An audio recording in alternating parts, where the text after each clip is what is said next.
is overdressed. That's the outfit you want to have on I didn't tonight. have time to change. I appreciate it. No, don't you dare change. You ought to wear that to bed tonight because that's awesome. Our man downstairs, Dallas Braden, he's got one of those on as well. As both my broadcast partners tonight, part of the top 50 Oakland A's players, pitchers of all time. So again, congratulations to both you guys. Well deserved. And I know by the looks on your faces coming out onto the field, it was a big honor. Oh, it was amazing. I can't believe I still have to pinch myself. First of all, I'm working with a guy like Ray Fosse. I am around guys like Cat. Oh, I can't even wrap my head around this right now. I can't.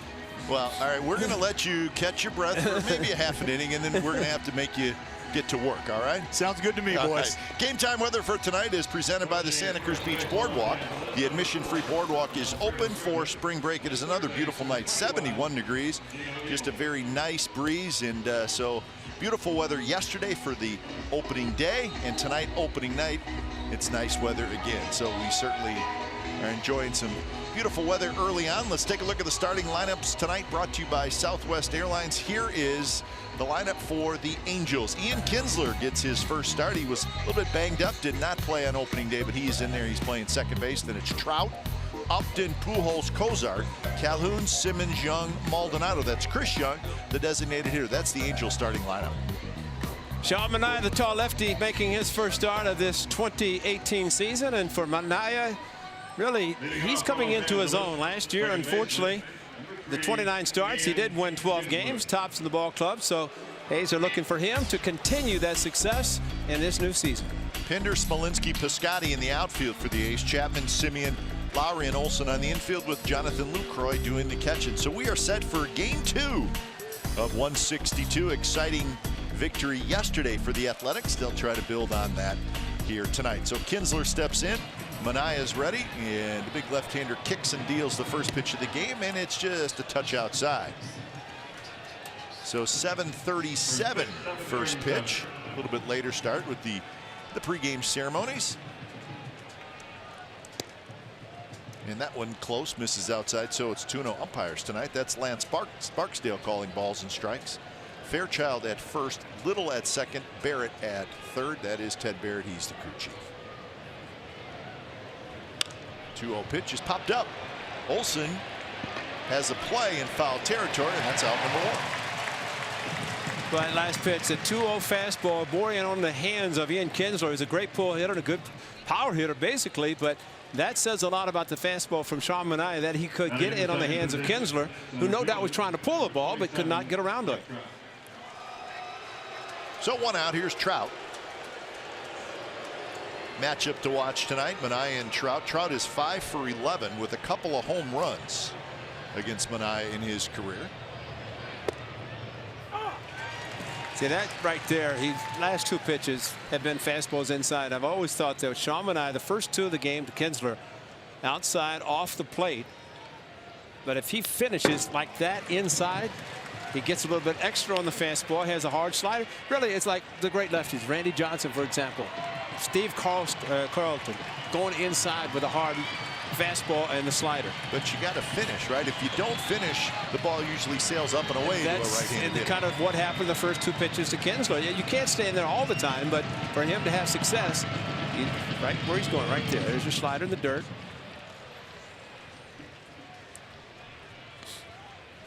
And Ray, we understand you've got to pitch inside if you're going to get your outs away. And you see their fastball early on, 58%, changeup slider towards the back end of the count. Dallas, how do you force yourself, though, to finish so you can kind of drive that pitch to the inner part of the plate against right-handed hitters? Well, that's the idea. Is you want to be able to drive, like you said, drive downhill. So you try to make sure that front side is closed, and you can continue to drive that baseball downhill inside, glove side. 2-2 pitch to Trout. Missed off the plate, 3-2. But I got to imagine when you're not doing that and you're trying to do it, but you're just a little off one day and the ball keeps sailing up and away, it's probably very frustrating. Full count to Trout with Upton waiting in the on-deck circle. Foul straight back.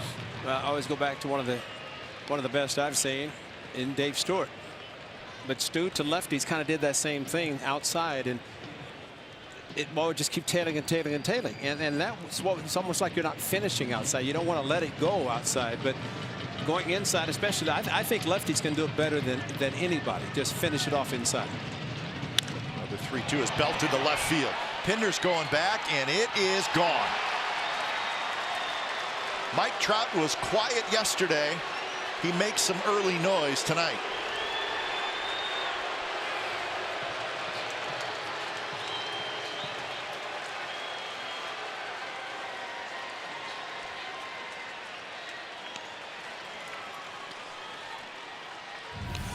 Well, Foss, we mentioned it. You mentioned it. You got to go with that fastball in here. He worked in early in the at-bat, looking something soft. Out and away is Trout. He gets that, and he absolutely delivers. He's as quick as anybody, especially down. Pitches down. I mean, it's really kind of counterproductive in a sense, because lefties, as we said yesterday, pitches that are up don't seem to handle as well as the pitches down. And he went soft, and he got it. And you wonder, too, just watching him swing at an off-speed pitch that way, maybe he was looking for a changeup. Yeah. Because he was right on it. And really, it was a pitch. It was down, like you said. Not necessarily down and in. And he fouled a fastball back. And there you go. Yeah. So and he had a good rip at it, too. Dallas, did you ever see a guy take a swing at one pitch and foul it back and kind of go, ooh, that was a pretty good swing. Well, I may throw something else. Absolutely. Anytime you see a guy time you up like that, anytime those hitters foul that ball directly back like that, that is the indicator. Hey, they are on me right now. So I've got to do something as far as location-wise, maybe speed-wise, change an eye level, do something to slow them down and get them off my heater so I can start to expand that strike zone. Yes, okay, so that tells you how great Trout is, because he thought the exact same way. You got it. 0-1 to Albert Pujols, who homered yesterday. It's this one high and foul. You know, they even talk about at times great hitters. Manny Ramirez was a guy who used to set guys up throughout the ball game. He might look terrible on a breaking ball early in the game or early in the count, knowing you're going to go back to that well when you're trying to get rid of him, and he is going to deposit that baseball wherever he sees fit. So 0-2 to Albert Pujols. This is where you need a ground ball, because you have a very, very good chance of turning a double play on Pujols. Close pitch. Good pitch by Manaea, just missed inside. Well, location is the key here for Kendall Graveman, and he was saying he got a little bit too fast, and you see him shaking his head, but the 3 home runs he gave up yesterday were all pitches up in the zone. The first 4 batters, the sinker was working great, got a little bit too quick, elevated his pitches. There's no sink in a fastball that's up unless you throw a 98 with a fastball up in the zone. It's a little bit tough to try to handle from a pitcher standpoint. Nice block here by Jonathan Lucroy. Well, I would say for Jonathan Lucroy, you do this, handle the pitching staff. He's going to hit, maybe not what he did when he's with Milwaukee, but bottom line, he's a good catcher. He handles the pitchers well. He blocks balls well. And let's not forget, he signed late, kind of midway through spring training.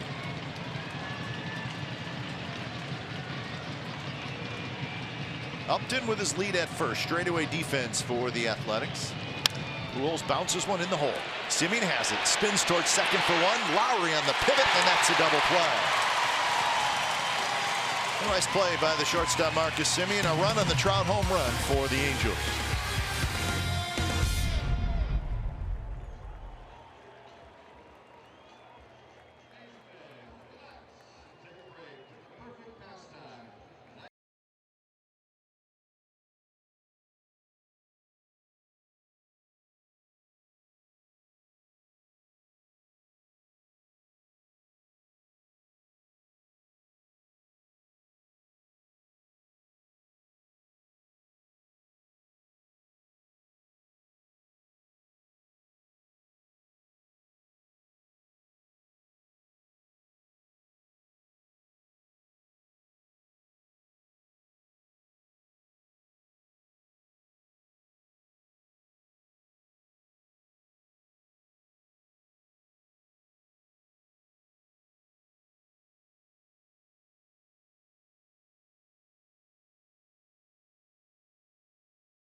this is the lineup you'll see if there's a left-hander on the mound. Simeon, Smolinski, Lowry, Davis, Olsen, Piscotty, Chapman, Lucroy, and Pinder. Tyler Skaggs, last year, one of the many injured Angels pitchers, and the lefty had an oblique strain, had to miss a lot of games, but the Angels would like to see we saw Garrett Anderson yesterday. Like to see a lot of these guys stay healthy, stay in the rotation. Came over from the Arizona Diamondbacks in a trade that sent Mark Trumbo to the Diamondbacks, and then of course now with the Orioles. It's a big, powerful one. Skaggs facing Simeon, Smolinski, and Lowry.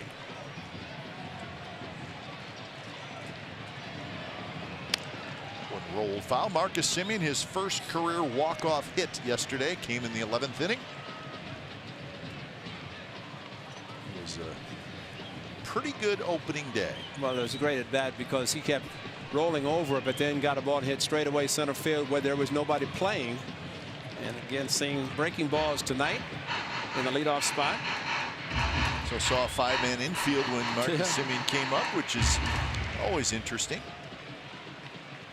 Kind of see the logic from what Mike Scioscia's thinking. He's trying to get himself a double play and get out of the inning.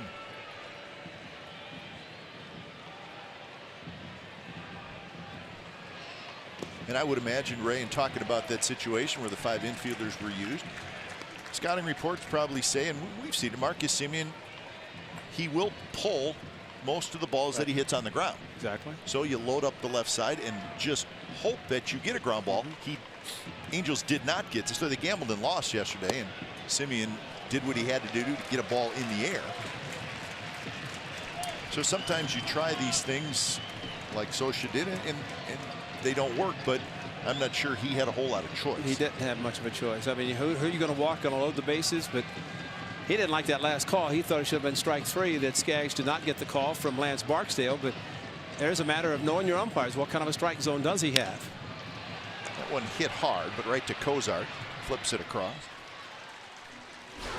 Time now for the Coors Light refreshing finish. How about yesterday? First ever walk-off for Marcus Simeon, and they hit it to the 50th anniversary sign. You see the dejected look, but Marcus Simeon did exactly what you'd hope. Get the ball in the air, get it in the outfield. As it turned out, straightaway center field. And he got the pie, got the drench. Tell you what, you take those for walk-offs every time you could get them. Here's Smolinski, who's getting a start tonight in center field. Oakland history, some opening day walk-offs. There's now been 4. It happened in 72, 82, 84, and then it took a little while to Marcus Simeon took care of it yesterday. So the season started out on a good note. That's an old Kansas City, an early Oakland A's jersey that gentleman had on, the vest. Speaking of the jerseys, the Kelly green tonight, you're going to see those every Friday night home game this year, and it is a good look. That's a good look also. The gold sweatshirt underneath. Yep. Yeah, that's good looking. You're right. Kelly green, Fort Knox gold. Yeah, Matt Williams looks great. Looks better green and gold than the orange and black. Yeah, he's in good shape. Second Matt. Gotta find out how Matt's avoiding having the boiler, because he looks pretty good. Yes, he does. These are important questions that need to be asked of the A's third base coach. How many sit-ups are you doing? Defensively, it's Upton, Trout, and Calhoun for the Angels. Cozart, Simmons, Kinsler, Pujols on the infield. Maldonado, the catcher. Lots of gold gloves out there for the Angels, so it should be a good defensive team. Here's Lowry. Swings around to hit from the right side.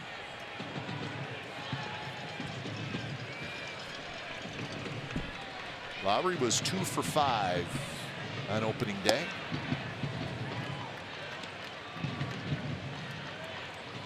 Skaggs pretty much 2 and 4 seam fastball, or 4 seam fastball. 2 is not there, which is surprising for a left-hander, but also will throw a curve and a changeup, mixing them up. Maldonado will make sure he mixes up the pitches, as we saw yesterday and have seen throughout the time in the American League from Maldonado. Oh, wow. It's a good-looking group right there. They're the sons of the ones who were here in the 70s.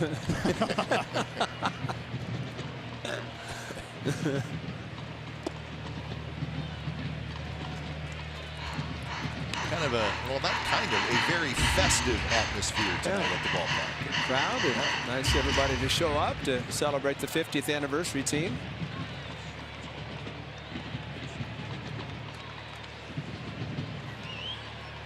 Two and one to Lowry, and that one is drilled toward right field. Calhoun hustling back, and he gets there, turns around, makes the catch. 3 up, 3 down inning for Tyler Skaggs. When we come back, the greatest Oakland A of all, Rickey Henderson. He's walking right there, and he's on his way to the broadcast booth. We'll talk with Rickey when we come back.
Angels have a 1-0 lead in the greatest Oakland A of all time. We think Rickey Henderson has joined us in the booth. Thanks for stopping by. We appreciate it. Pretty nice honor tonight, huh? Oh, it's a great honor. This is where it's supposed to be, you know, bring all the players back and let us reunite and see what everybody's doing. Hey, what was the pick out there, man? You picked there, you picked there? They told me to pick the collar, pop the collar. That's just like when you hit the home run? When I hit the home run, yeah. so I just popped the collar here and there. How'd that start? It started probably when in New York, pretty much when Willie Horton was trying to show me how to hit home run, and I think I hit a ball. Angle, right? I hit a ball so far, I was so happy, so I just started picking at it. So. That's great. 1-2 to Zach Kozar, and a swing and a miss. Good changeup. So here it is. Check it out. We like to break it down when you pop the collar. Oh, yeah. Yeah, give it to him, Rick. That's awesome. Hey, you know, I don't know who, after hitting a home run, went closest to the first base dugout, you or Parkway?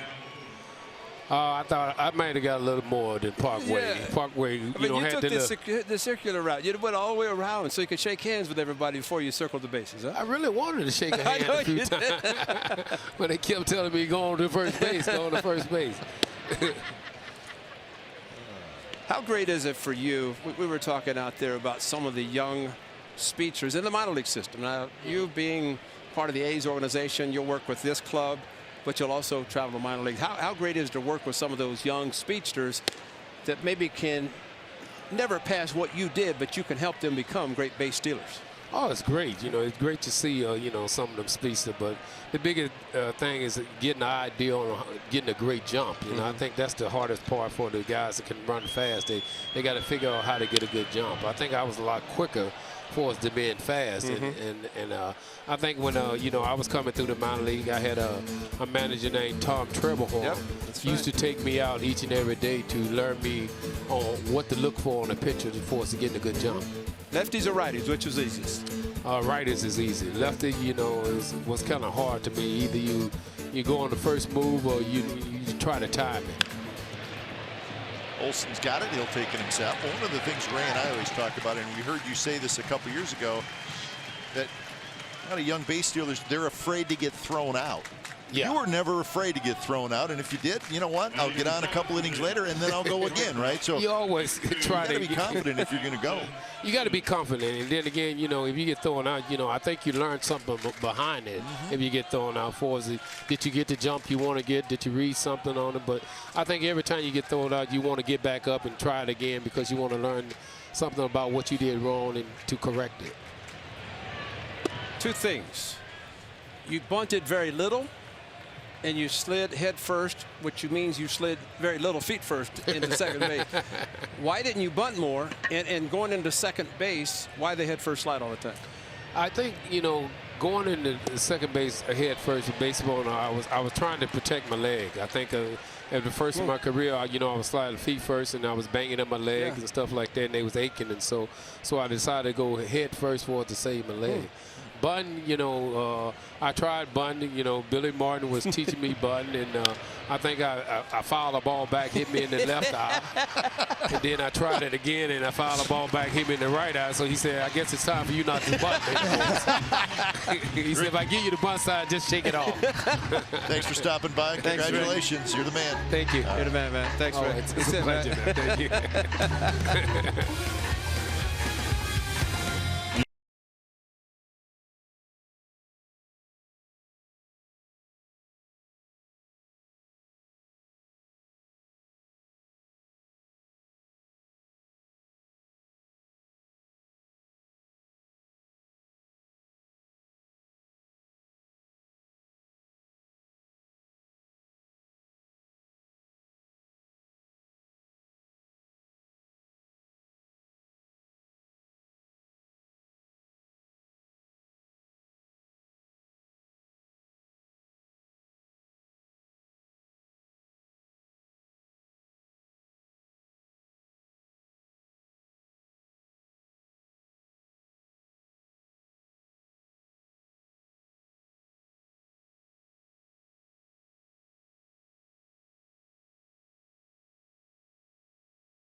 On a Trout home run. Chris Davis will lead it off. Davis, Olson, and Piscotty against Tyler Skaggs. Great visit with Rickey Henderson. Oh, it's amazing.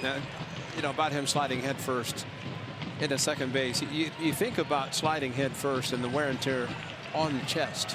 That's incredible. But if you want to protect his legs, one or the other. Yeah. But the amazing thing.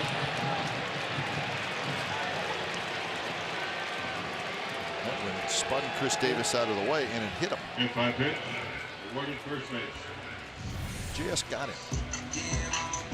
And I tell you guys, from down here, this is why this has got to be the best seat in the house, because down here I can hear that, I can see that. It's amazing. Great job by KD hanging in there, though. The first baseman, the 28. There you see it, just got on the shoulder. And going back to talking about Rickey, and you want to talk about having having guys like that around the organization. I can remember 2010, Rickey was out in spring training, and I was on a backfield with Garvin Alston and one of the pitching coaches, now the pitching coach in Minnesota. And I'm working on my pickoff move, and Rickey comes over and he's noticing. And, well, I was the guy that used the snap move, and Rickey would like to get over there and keep getting leads, and I would try to go back and try to pick him off, try to deliver home. And I found myself about 30 minutes later realizing I've got the game's greatest base stealer sitting over there at first base, giving me a tough time, even at however old he is, trying to pick him off. Yeah. Amazing experience for myself. That's why there are times that Rickey's down below when he comes into town to be with the club, and he'll be sitting down there, and certain managers will say, get him out. Sure. They won't let him because they know that Rickey's the best at picking something up from a pitcher. And you'd see all the base runners gravitating towards him. Hey, what's he doing? What's he doing? But, you know, it's the jump, as Rickey said, and bottom line, he was quick. That first step, it was like he's full speed. And meanwhile, Skaggs facing a lefty, and it's thrown 3 out of the strike zone.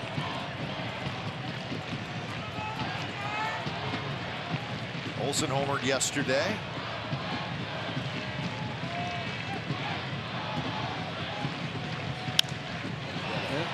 Green light on 3-0. Hits it high down the left field. Cozart had a long run. But the difference tonight, this breaking ball coming into the wheelhouse of Olsen. That's the righty. The lefty, everything's probably going to be going away, fastball or whatever. But he's just a strong man, and getting the green light, that's pretty impressive for the skipper to say, go for it. Foss, you want to talk about strong? He dropped the head on that pitch, and from where I'm sitting, I thought, oh, I don't know if that's going to stay fit. Oh, it's already gone. Never mind. Yeah, it hit it too hard to go foul.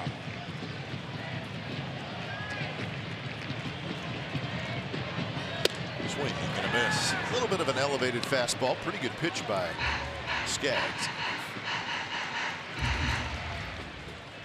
So there's your shift for Matt Olsen.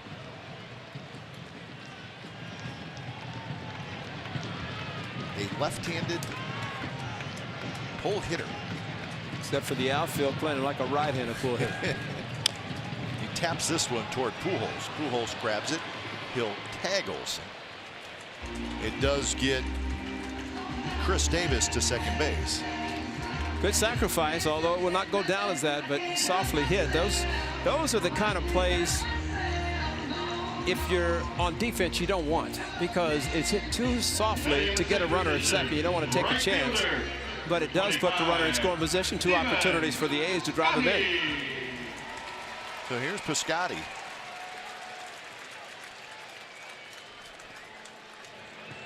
The A's had a couple of opportunities early in the game yesterday and did not capitalize. Ultimately, it did not hurt them. They won the game. See if they can get Davis home here.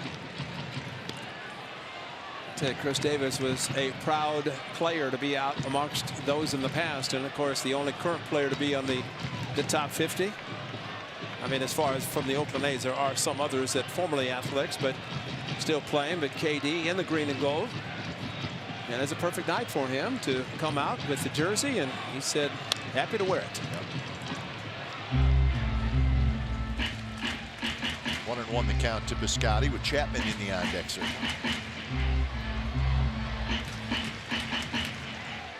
Piscotty yesterday was 0 for 4. He walked.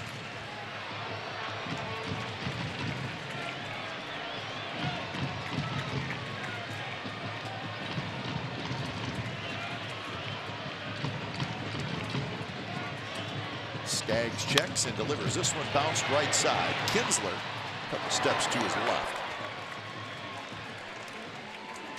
So Piscotty's out. 2 outs here in the second inning. Hey, tonight's any 95-mile-per-hour fastball is our fast pitch, brought to you by Xfinity, the fastest Wi-Fi at home and on the go.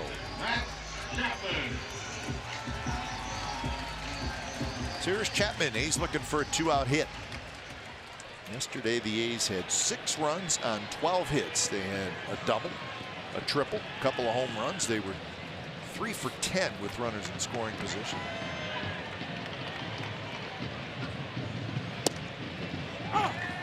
breaking ball from Skaggs, and it's called a strike. Tough pitch for a hitter, because really the ball comes around the plate, and sometimes the pitcher gets the call. You notice Skaggs starting to work backwards against the power guys here in the lineup. Chapman, first pitch breaking ball. That's what he likes to go to. If he can get ahead of you, he's going to go to the off-speed fastball, utilizing it as a show. You see the fastball there, 60% likes the fastball. He gets ahead of you. He's not afraid to go to that breaking ball. You see the changeup, only 9%. Uses the curveball as more of a changeup, really. Skaggs made 16 starts last year, and of course, more time on the disabled list. He had an oblique muscle strain. He missed 85 games. A couple years ago, Tommy John surgery. So he's one of those guys, if he could stay healthy, I think he could be a big winner. But he's got to stay healthy. Got to stay healthy. Angels, they need all their guys to stay healthy. That's a good pitch, 2-2. Each of the last 2 seasons, the Angels rotation has been pounded by injuries. There's another curveball, 2-1. There's your pitching backwards, going soft and a fastball count, and Chapman basically taking 2 curveballs for strikes. And he gets Chapman. So Davis is stranded at third. We are headed to the third. 1-0. The Angels lead.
Season in Oakland, 1968. Grab yours by going to athletics.com/tickets. First pitch, 105.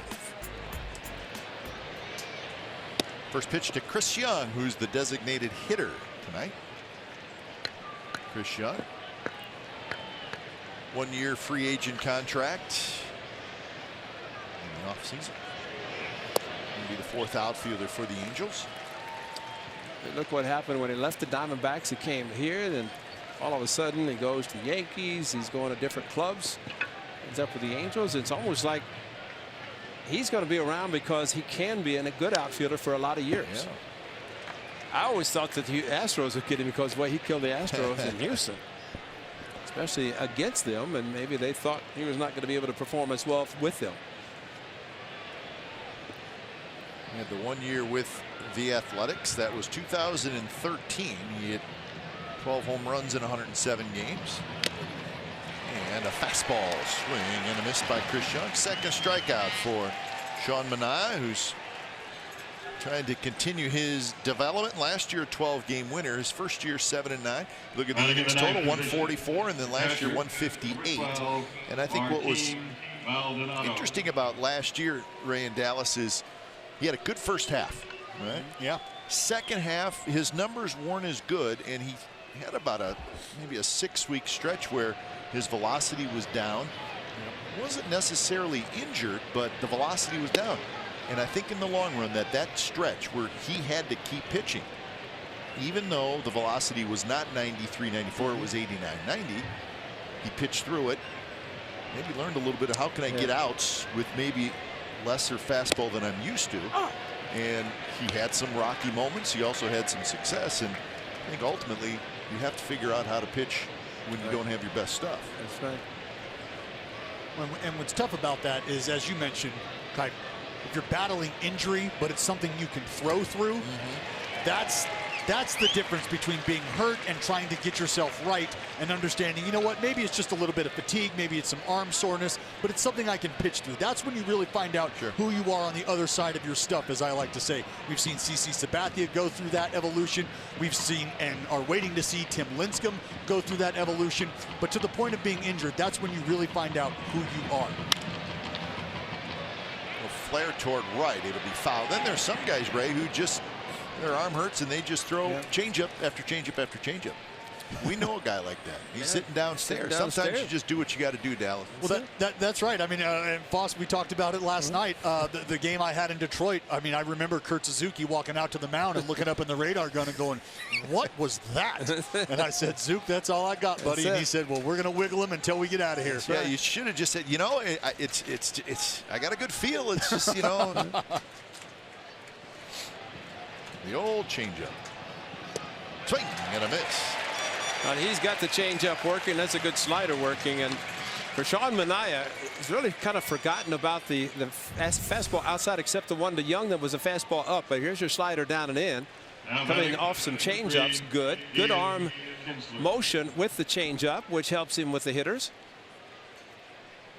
And you know, Foss, you talked about it yesterday about Graveman struggling to get the ball inside. He was working underneath the ball, flattens that sinker out.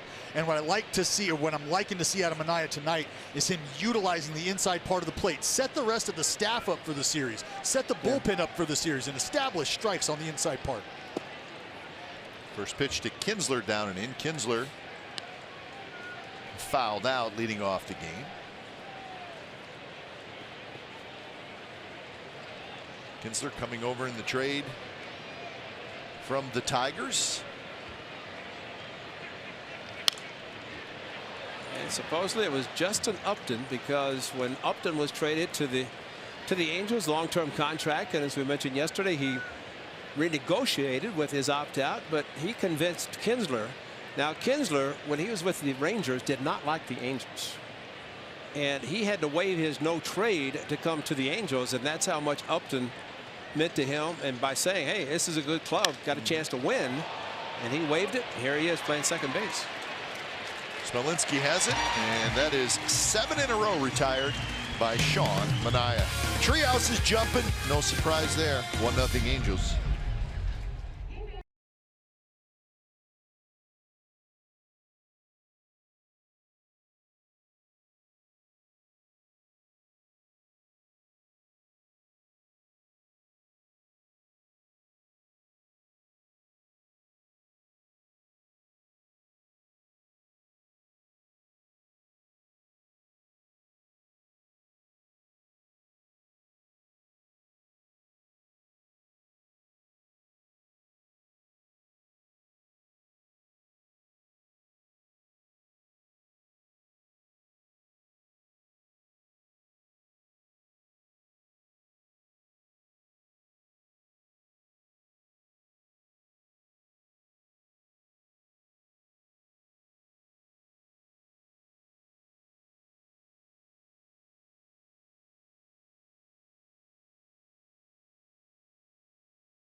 TV all season long. Sign up now through April 2nd at T-Mobile.com/MLB. Nice crowd tonight on a very nice night for baseball. Game 2 of this 4-game series. Day game tomorrow with Daniel Migden facing Matt Shoemaker, and then on Sunday Andrew Triggs and Shohei Ohtani. Be a lot of interest in that game. Leading up to it as well. You see Ohtani throwing a bullpen session today. There was like 7,000 media members down there. Okay, I'm exaggerating. Well, 6,800 of the Japanese media, and the rest of them curious. So it'll be fun. I'm looking forward to seeing him pitch on Sunday. Probably see him again next weekend at the Big A in Anaheim. So that would be his first start at home if he were to face the A's next weekend. 2-1 to Jonathan Lucroy. Rolls that one toward Simmons. And 1 away. Regulate any stealing of this property. We're damn good too. So here's Chad Pinder getting the start in left field. Joyce and Pinder will be in a fairly set platoon this year. Yes, they will, and I think after Matt Joyce, a couple of hits yesterday, and he is tonight with a lefty. Of course, a day game after night game, and yes, it's just early in the season, but sometimes that does factor in. And as we've also said, there's really only a couple of positions for platooning. One in the left, one in the center, and that's happening tonight.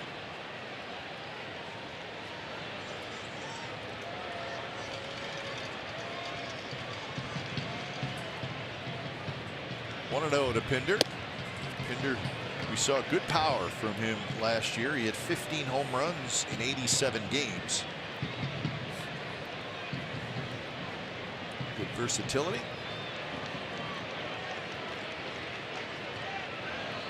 At any rate, Pinder came up as an infielder. He was shortstop in the minor leagues, but I think what we've seen of him, he may be a better outfielder than an infielder. Exactly, and the nice thing about his versatility, especially when you have 8 pitchers in the bullpen, 13 total, you're limited in your guys that you can run out there, and Pinder's one that can play any place. Just a bit high. Delgado wanted it up there, and he threw it well over that.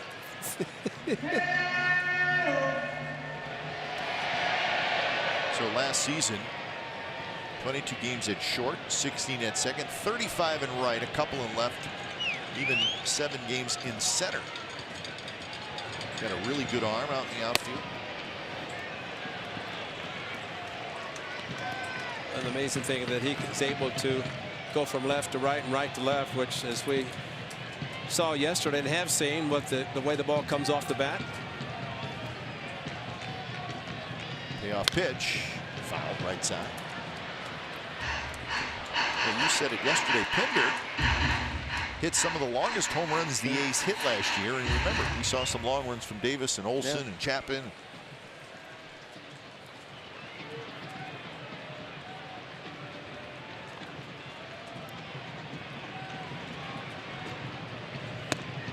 And pretty good fastball at 94 miles an hour. Second strikeout for Tyler Skaggs.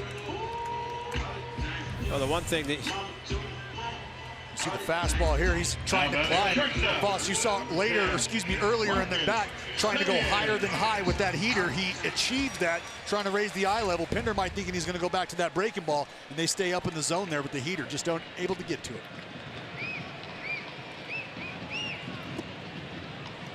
I think one of the things too, typically against a lefty, and you're going to see a lot of righties. That's why Matt Olson went to 3-0 before he finally made out. But if you're seeing all right-handed, you're a left-handed pitcher, you can pitch accordingly. But from the right-hander standpoint, opposite field is a good approach. That stays on the fastball instead of opening up on a pitch outside. 1-1 to Marcus Semien, who grounded out to third in the first inning.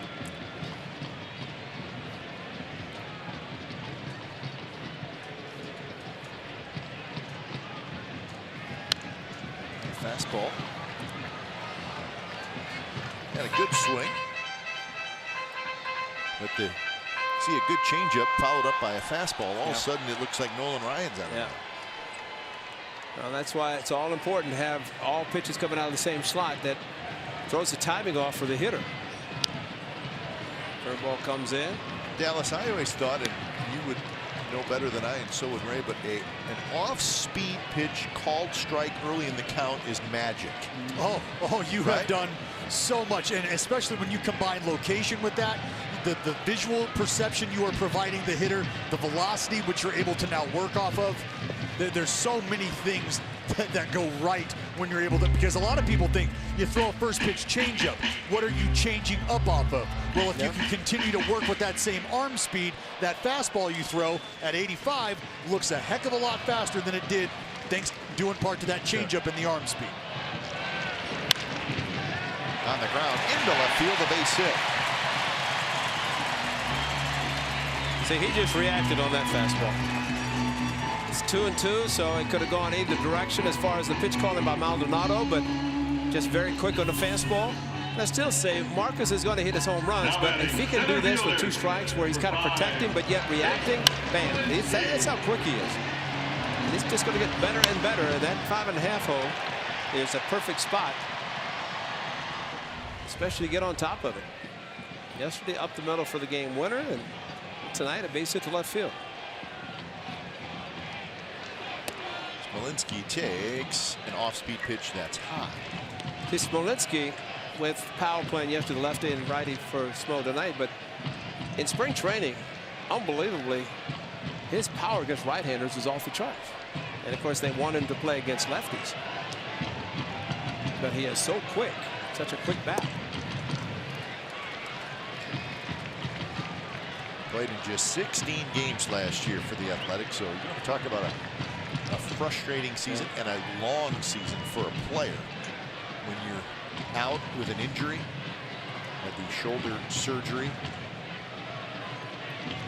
felt something right away in spring training last year.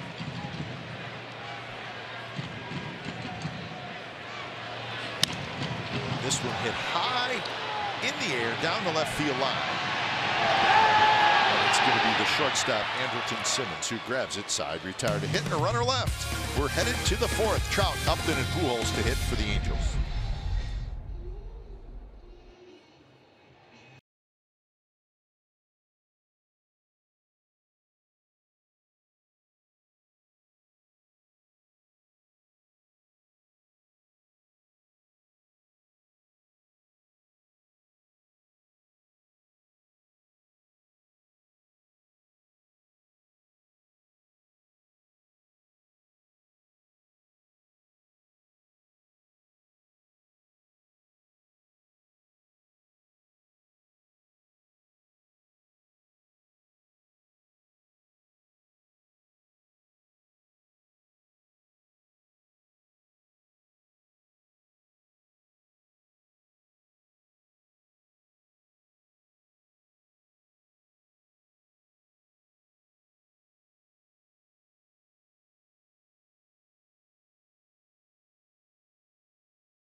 Between 19 and 39 degrees usually results in something like that. 20-degree launch angle, 109 off the bat. Exit stage left for Trout. That was impressive, Dallas Braden. Physics. And you just watch Trout. That one is drilled to center. Smolinski hustling back. He makes the catch. And you know, you can feel he wants that ball down. A trick I learned very early on. And take a look at this swing, guys. The ball down. This is where he wants. He doesn't have overly long arms, powerful. Oh, are they, though? And if he can get extended, you see a lot of rockets like that off the bat of barrel of Mike Trout. But I tell you, one thing that I paid attention to, a trick I learned early on in my career, was if you watch these guys on the on-deck circle, and you watch what's called their bat waggle, the way they sort of take their practice swings, that'll sort of tell you the bat path that they're comfortable with. And Mike Trout, you watch him on deck, he's working low. He's working low. Good changeup. Trout is just anything low. Yesterday, he was pitched up in the zone. Actually struck out one time, but anything down, just unconventional because lefties like the low fastball. Mike Trout is the same type, only from the right side.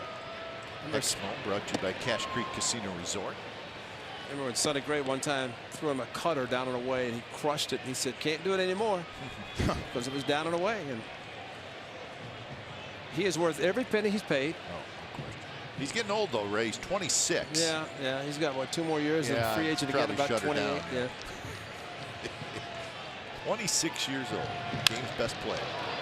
Another hard hit ball. Smolinski's got to hustle back again, and he's on the warning track. Makes the catch.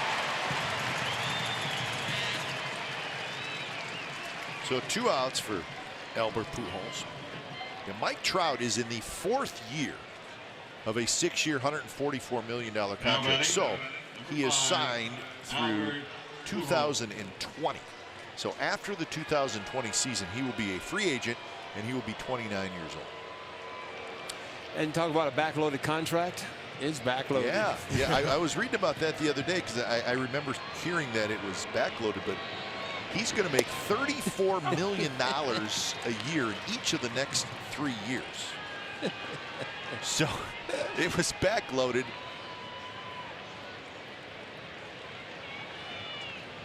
He's like, that's contract's back. Yeah, he went from 16 million to 34 million.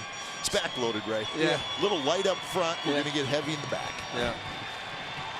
You know, there's one guy who really loves Mike Trout. His name is called Uncle Sam. He loves him, boy. 1 and 2. But we say it every year.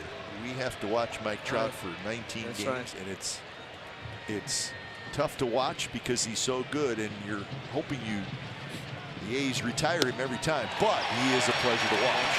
He's the best in the game. Manaya with a good inning, couple of fly balls, and a strikeout, so he's rolling along. 1-0 Angels.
speed on the off speed.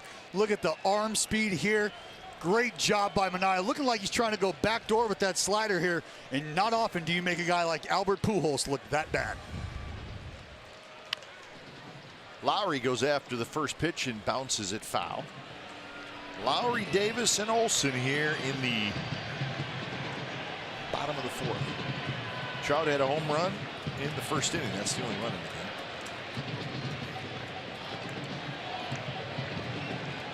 Lowry hit a ball pretty hard to right field to end the first inning. Skaggs has 2 strikeouts. He has not walked anybody. He did hit Chris Davis.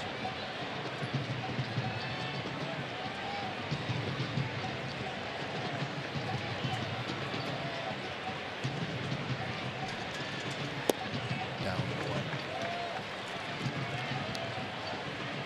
Hayes will see these Angels 7 of their first 10 games this year. Get familiar. Rangers will be here Tuesday, Wednesday, Thursday. Actually, it's 7 of the first 11. 4-11, yeah.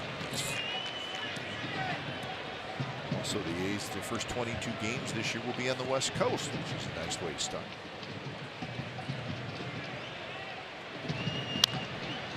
First road trip start next weekend, 3 in Anaheim, and then a couple at Dodger Stadium. So we'll see the National League champion Dodgers. Hope a pipe doesn't break. Yeah, I don't want anything to do with that pipe thing. It was a water pipe, is what they were saying. Sure was. Dodger dugout was saying otherwise. Lowry strikes out. So this is where we're headed, folks. Dodger Stadium on a Tuesday and a Wednesday. This is the, they call it the Freeway Series between the Angels and the Dodgers exhibition. How would you like to have that job? And so that's what happened. And well, they played 4 or 5 innings, if I remember correctly, and then they said, "That's it, gotta go." It was, I think it was the last. Was it the last exhibition? Yes, it was. So they were going to wrap that baby up. When was the last time you've seen that surface that you put on the warning track? Yeah. Instead of and if I, you know what, and if I see a squeegee out, I want it to be raining or have just rained a lot. If I see the squeegee working for something else, then you know what? Maybe time to get on the bus. If we've got bags of diamond dry out, Foss, and it ain't raining, we are in trouble, right. bud. And you're on the warning track and not the dirt. Oh, that's right. We'll be in the first base dugout at Dodger Stadium. Chris Davis, a shot toward third, but Cozart's right there. Throws across. Chris Davis is out. Fans, watch every out-of-market regular season game live at home, in the office, or on the go with MLB.TV. Your subscription includes MLB At Bat Premium, allowing you to watch live baseball on your favorite supported devices. Blackout and other restrictions apply. Visit MLB.TV for details. So 2 away, here's Matt Olson.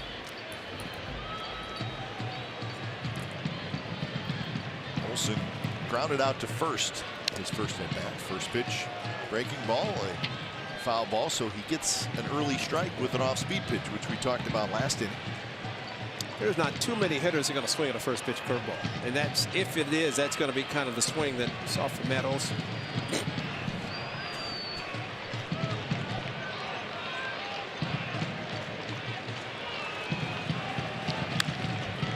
Fastball in, foul back, 0-2.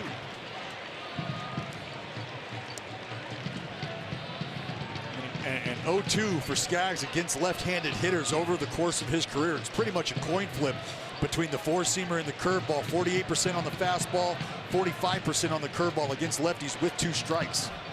Here comes a fastball up.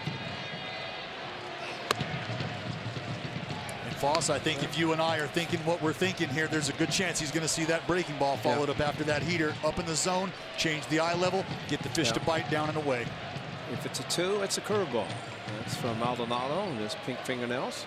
It's going to go change up. Wow. Had a little cut to it. So it's 2-2. So Skaggs working off the far third base side of the rubber.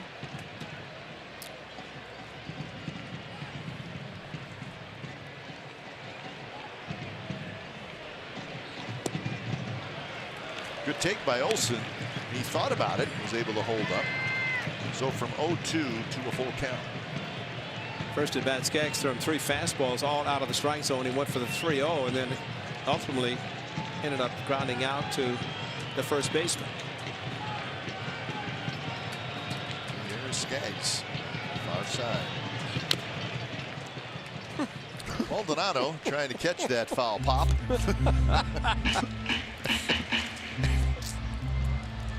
He's got too much energy. Watch this. Foul ball off the. Go get it. Let's go. Well, I tell you what, boss. I talked to him today before the game, and I asked him about yesterday, and he said, "Yeah, I thought I had a chance at that." That's impressive. An impressive inning for Skaggs. Couple of strikeouts. 1-0 Angels after 4.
Stream live on the NBC Sports app. Don't miss anything about the Sharks this season. Follow on Facebook, Twitter, Instagram, and NBCSportsCalifornia.com. The Golden Knights, the Las Vegas Golden Knights, doesn't quite have the same ring as maybe the Toronto Maple Leafs, but Las Vegas is becoming a big league city, unfortunately, for Raiders fans. That's right. Just like the Natural, that team called the Knights. That's right. That's right. You love that. Oh yeah, Natural's good. Cozart, Calhoun, Simmons here in the top of the 5th. Good pitchers duel between Manaea and Skaggs. A couple of young left-handers. It's good to see Sean Manaea with the pitch count at just 52 in the 5th inning. His first batter. Is lined toward Pinder. Pinder hesitates, now comes in, makes a sliding catch, 1 away. I tell you what, boss, I don't know if you've had an opportunity to open up that nice box that we got during the ceremony, during the celebration, but take a gander at what we've got here, folks. That's it. An unbelievable crystal ball. I don't know what's going to do for you as far as telling the future, but unbelievable. Tiffany and Co., what an amazing gesture by the front office and Dave Cavill and everybody. I mean, This is something special, man. I am very honored. Do not throw a bullpen with that, all right, Dallas? Am I not allowed to rub this one up? No. Okay. No. Well, and also if it's very bright sun, don't put your hand under it. Yeah, no good. No.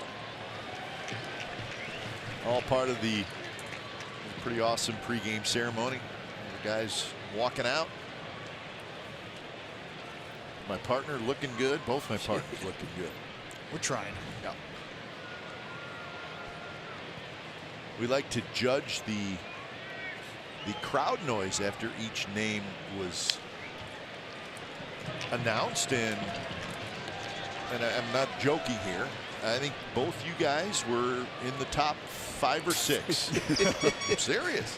If I'd had that jacket, I'd have maybe been the top 2. You would have been definitely number 2. I tell you what, they're still cheering for Rickey. Oh, of course, yeah. Yeah, Rickey sort of locks in on the loudest cheer, but how about Burnsy running? Yeah, that was great. Yeah, not surprised. Thought he was going to do a head first slide. Strike 3 called. Good pitch at the knees. Strikeout number 5.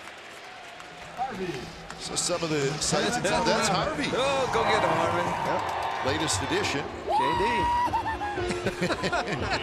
Harvey, this is the jam right here. It's Nick Swisher. Go with the early. Put the lead on him. Look at this. Rickey with the pick. There's the group. Oh, we're hoping to get Nick Swisher up in the booth. Come and join us. Maybe Jason Giambi. 2 of the all-time greats, and well, 2 of the all-time characters too. I was going to say, Jason won't be able to get a word in edgewise, I'm afraid. Tim Hudson enjoying tonight's game from luxury suites that were set aside for the guys. I asked Cuddy, I said, can you believe the A's gave up 15? He goes, no. I mean, they'll put it's unusual to see a pitcher wearing a low number in the first place. Darvish wore 11. Tim Hudson, of course, number 15. Joe Rudy, the back of Tim Hudson, his wife Sharon. Barry Zito down in the front. Yeah.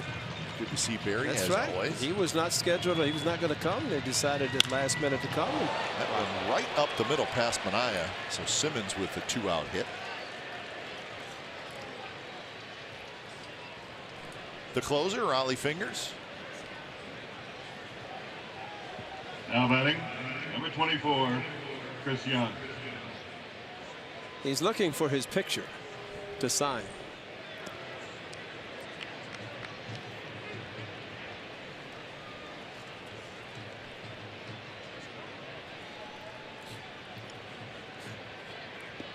But Chris Young steps in. Young struck out. His first at bat in the 3rd inning.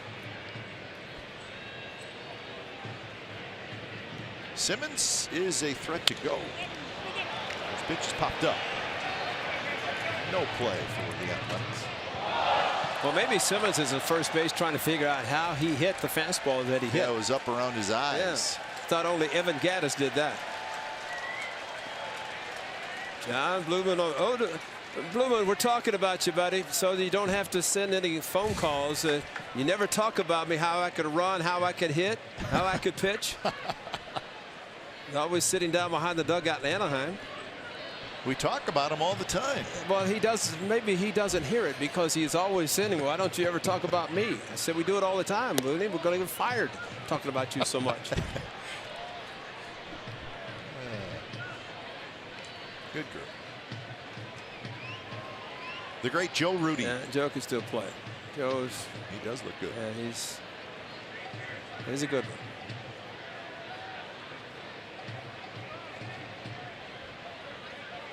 1-1 to Young. Simmons decent lead, not going anywhere. It's bounced right back to Manaea. Trot toward first, underhand, side retired. So a hit and a runner left. Let's check in on Dallas Braden. Look at him. Looks like a movie star.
Brought to you by Skills. Go to skills.com on your phone. Play and win now. Nice night in the East Bay and a good ball game. 1-0. The Angels lead. They got a Trout home run in the very first inning. Piscotty to lead it off. Swing and a miss. There's your first pitch change up at 66. Or not 66, but about 82. But you know, the thing that Dallas said is correct. If you throw a change up first pitch, what are you throwing it against? But if it's at arm speed and looks good, hitters thinking fastball are going to swing at it. And especially for a guy like Skaggs, Foss, a guy who doesn't utilize the changeup, doesn't deploy it with great frequency, he can plant that seed early on, because we know these hitters are going back and they're whispering in the on-deck circle and they're talking to each other. Another one. Good. That one dropped down out of the strike zone, but Piscotty swung over it. So Skaggs, he's been good so far, 4 strikeouts. See it coming out of his hand. Of course, the hitter doesn't see it, but right over the top, same slot as a fastball, and that's why when Dallas Braden pitched that game against the Tigers, they threw nothing but changeups because they just kept thinking fastball. Goes out. Should have let it go. Barehanded, couldn't do it, and Piscotty's going to have an infield hit. You got to know when you don't have a chance to make a play, and you got to know when to let it go. Front of the bag, the ball was kind of hooking. See if he gets it right there, and looked like it was going to go to the left of the bag as he charged in. And if you have to barehand the ball, I'd rather let it go foul. I think it goes foul, Rick. I think it does, because it was hooking that way. Scotty slipping out of the bag. See how to hit the ground and then turn left. And if it goes in front of the bag into foul territory, it is a foul ball. How about that one? Yeah. In fact, his big league career, he had never played any other position except shortstop. Yesterday he played second base. Yeah. Tonight he's playing third base. He was signed to play third base. So this is his first big league game at third base. You know what? A month from now he probably lets it go foul. Yeah.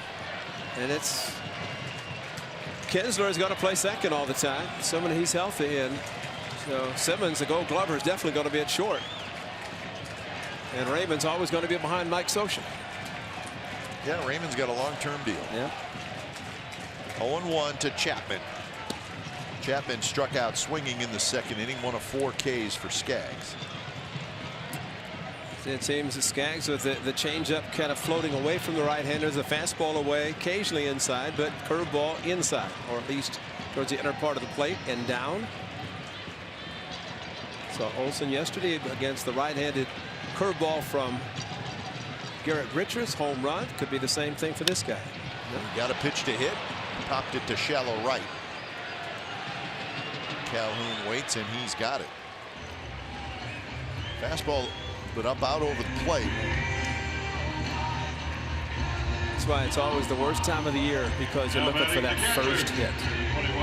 First hit. Trout didn't waste any time. I'm sure he didn't lose a lot of sleep last night when he went 0 for 6. He came out the first hit back tonight. I bet he slept really well. That's right.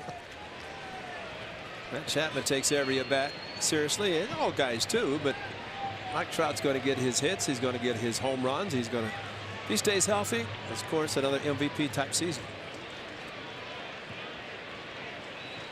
Lucroy did not get a hit in spring training, and he stepped up his first at bat yesterday and got a hit. And you know where he was after the game? Video room, checking out everything. Mostly about his pitchers. Did a great job. First at bat for Lucroy tonight. Grounded to short. And there can't be enough said about this man's preparation. Talking to Bruce Maxwell again earlier today, and I said, explain the binder to me. What did you think about it? And he said, I'm going to tell you straight up, Dallas. He dropped a trapper keeper, about a 5-inch binder's worth of information and scouting reports on me. And I took a deep breath, and I knew I was talking to the right guy. Pop up, headed for the seats. You know what's great about that too, Ray, is it's old school, because now you got computers and iPads. I mean, you could have it on any mobile device you wanted. No, I want a binder. Yeah. And it's sitting down and putting all the information in. That's right. I mean, a lot of the great hitters used to do that. Sit down and after each at bat, bring out the book. What did he throw me in this at bat?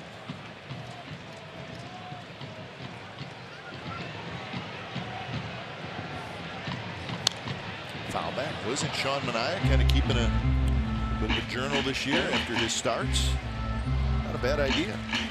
I like what the late Tony Gwynn, one of the greatest hitters. If anybody's going to hit 400, he could.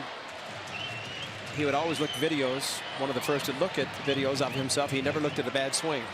He looked at, he had a lot of great swings, but he never looked at a bad one. Yeah, it would have taken him too long to find a bad swing.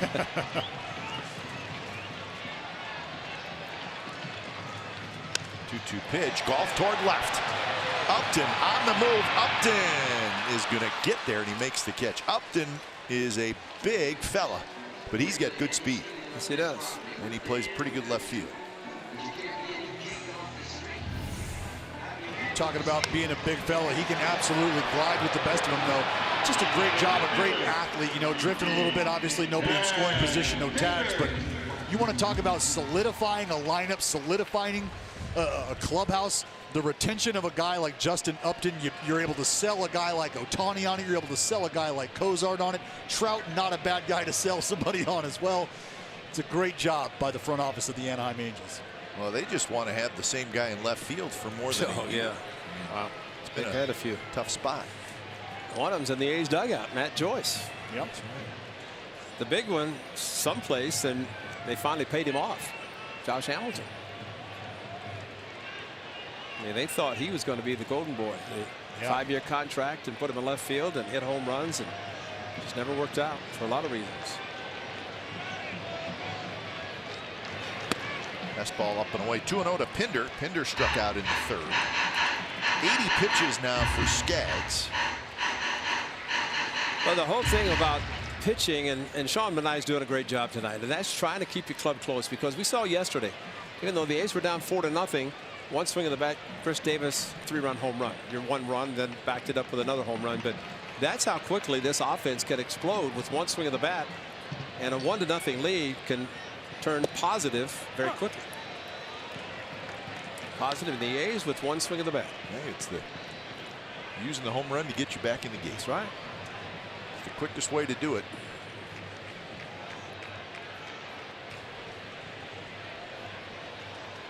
Simeon hoping to get a chance to hit in this inning. See if Pinder can get aboard. Bunted, but right back to Skaggs. And Skaggs underhands toward first, side retired. Leadoff hit by Piscotty. Nothing else for the A's. We're through 5 at the Coliseum. Angels 1, A's nothing.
Pitchers duel tonight.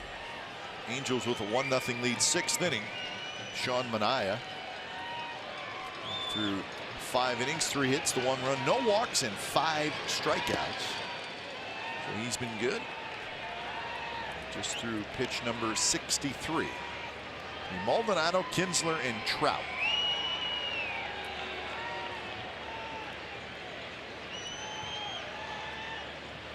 Swing and a miss.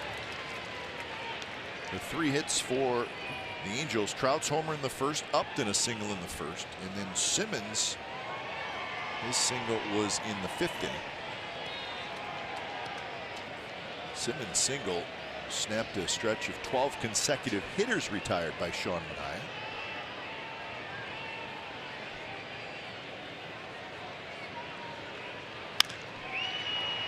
Chapman, what a play. Ball stayed down on him. He hung with it. His throw is high. Olsen up, grabs it, comes down in the bag.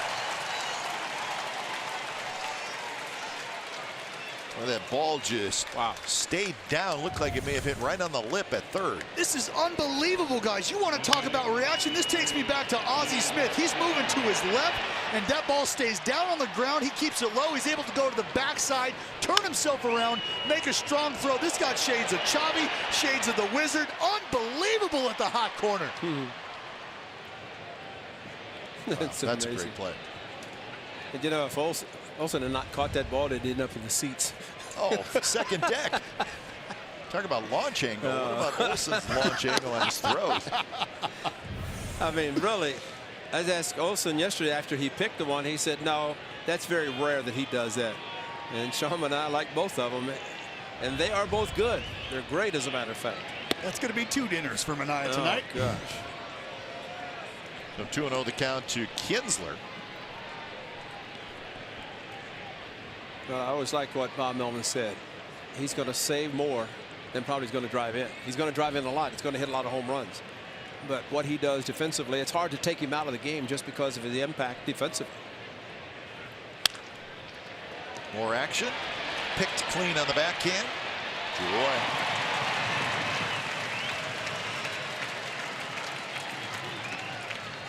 Coming up for the Chrysler drive of the game, and we're going to wait around, but now we give it to this guy because this guy can hit. Trout, Mike Trout, just dropped the head of the bat and into the barbecue terrace. And a change up. Trout probably pointing up to the suite to his new wife, new bride. Of course, he's a big Philadelphia Eagle football fan. He was at the Super Bowl. Yes, and got married. And you know, he makes a good salary. I don't know, being a meteorologist, if he's going to make as much money as he does as a baseball player. So he probably, but he likes snow. And he's back in a part of the country where it does snow a lot. Yeah, he lives in the town that he grew up in the offseason.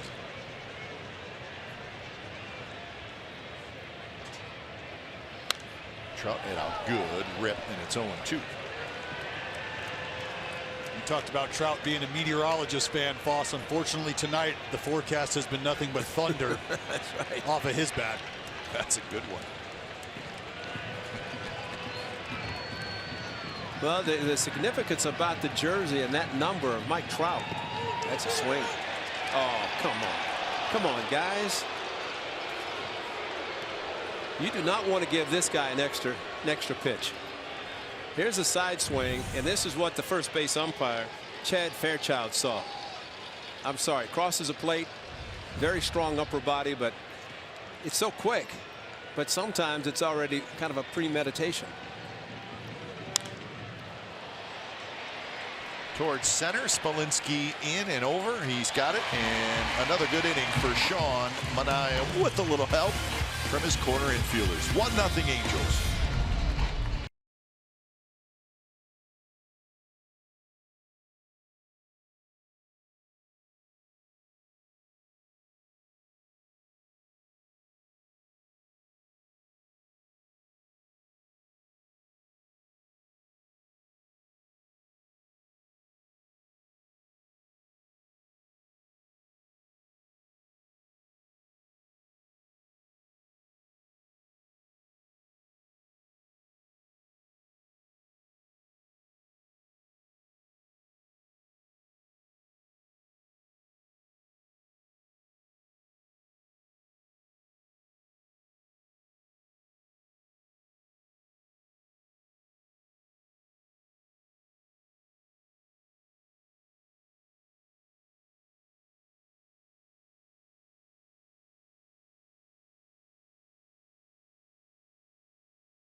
get it, throw it, come up Ole and bring it down, and then he does it again. But what a great play, especially to be able to, he's jumping also to help bring it down, but great third baseman defensively. And yes, throughout the season, he gets that first one, and after that, it's all going to come together. Bottom of the 6th inning, and it's the top of the order for the Athletics. Simeon, Smolinski, and Lowry. This is the 3rd time through the batting order for Skaggs, and the curveball, and of course, Blake Wood getting loose, the right-hander, but pitch count probably is the biggest thing for Skaggs. But the curveball, that's a good changeup. The curveball, if it's coming in, you pick up the spin, and you see it down low. Of course, the old thing, they let it go. See it low, but he's done a good job of mixing them up. Of course, his catcher Maldonado has done a very good job of it. This one flipped toward right. Calhoun hustling over, dives, and he caught it. It's amazing. Sensational play by Cole Calhoun. I did not think he had any chance to catch it. Well, you're going to see not only a great play, look in the back up of coming over from center field. Watch this. He's backing up so he can dive for it. Comes up with a great play. But if it does drop, Trout's there to keeping Simeon from going for 2. But that's a tremendous Gold Glove play. He's already won the Gold Glove. And it really helps in this case to be a left-hander because the glove's on the right hand. Extends, makes a tremendous play. And if you're a pitcher and it's a 1-run game, you appreciate it. Appreciate all the defense, but especially like that. Well, when you watch it in slow motion, then you really see how great it was because the ball was actually past him a little bit and his arm fully outstretched. We see guys dive, Ray, but their elbows are like, that's you right. know, watch, see that is his full extension and the ball's past him a little bit. Yeah, there's no alligator arm in that one. No. Gonna need all of Cole Calhoun for that. Near the A's bullpen, maybe a play for Upton, and no, drops into the first row, actually right on the roof. So how about this during the pregame show today? Steve Vucinic. He is a legend, folks, and he's been here since day one, and I mean since day one. 1968, he was a bat boy, and now, of course, he handles the home clubhouse, which he's done for a long time. And an emotional night for Voos, but he is one of baseball's true great guys, and he's a legend, folks. And we're glad that he's ours. How about that? Well, I saw him right before they came out. I said, "Hey, you ready for the?" Don't remind me. I'm already nervous enough as it is. I think he was a little nervous. You know, it's couldn't even imagine, but he did a very good job. So congratulations to Connie Mack and Steve Vucinic. They're one of the same. It's good company. Yeah. And guys, when you think about the history that this organization has seen, and you think about being one guy who has been here, the one stable, the common denominator of the green and gold, Steve Vucinic. He has seen the turnover, he has seen the stars come and go, and one thing remains the same: his dedication to this organization. Well, and the thing what makes Voos really so legendary is that before he was the home clubhouse guy, he was the visiting clubhouse guy for a long time. So all these players that came in as visiting players love Voos. Sure. That just sort of, you kind of, I mean, you got guys who played in the 70s and 80s, and the first spot they go to when they come to this ballpark is Voos's office, just to say hi. Lowry's got a 2 out here. Well, Helen Hunter is here, the late Jim Catfish Hunter. Steve Vucinic on his luggage tag, his number is 27. Yep. He wears it in honor of Catfish. That's Jed Lowry at his best. Pitcher away, takes it back up the middle, and again, the more times these hitters see this left-hander, you have to see if it does help. There's 27, of course, retired, the Hall of Famer Catfish Hunter, who passed away way too soon on September the 9th, 1999. That's Helen Hunter, his widow of Catfish. Helen, of course, comes out regularly whenever they're honoring, and she'll be back on May the 8th. And we look forward to Monty Moore being here, who called the perfect game of Jim Catfish Hunter, 1968. May the 8th. And our big buddy down below, Dallas Braden, May the 9th, 2010. So we told our bosses we should have televised that Catfish Hunter game, but they didn't listen to us. There was no NBC Sports California. No. When Catfish Hunter threw the perfect game. Trout's got it, and that will do it. So a 2-out hit, nothing else. And we're rolling on with the Angels leading 1-0. We need a little luck from that man, Lavus. Ladies and gentlemen, it's time. We'll set up a Hall of Fame race.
Every A's regular season game for just $29.99 per month for 6 months, or an annual fee of, listen to this, $149.99. Includes general admission seating in the outfield sections. Anyone can visit the Treehouse, but if you buy the Treehouse Pass, the pass will only allow you access to the space in left field.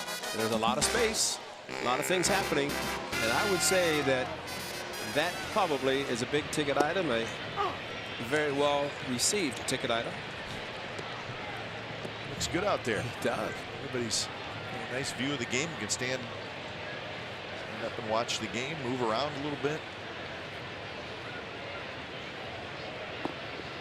There's actually obviously an indoor bar, but there's an outdoor bar as well. And kind of the breezeway out there, that's been turned into a very nice area.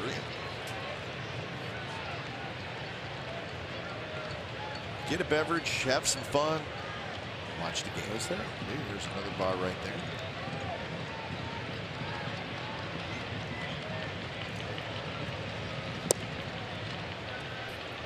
Upton, Pujols, Kozar. Was that somebody sitting on a rail? Yeah, worried about that. Hold on, Dad. Wow.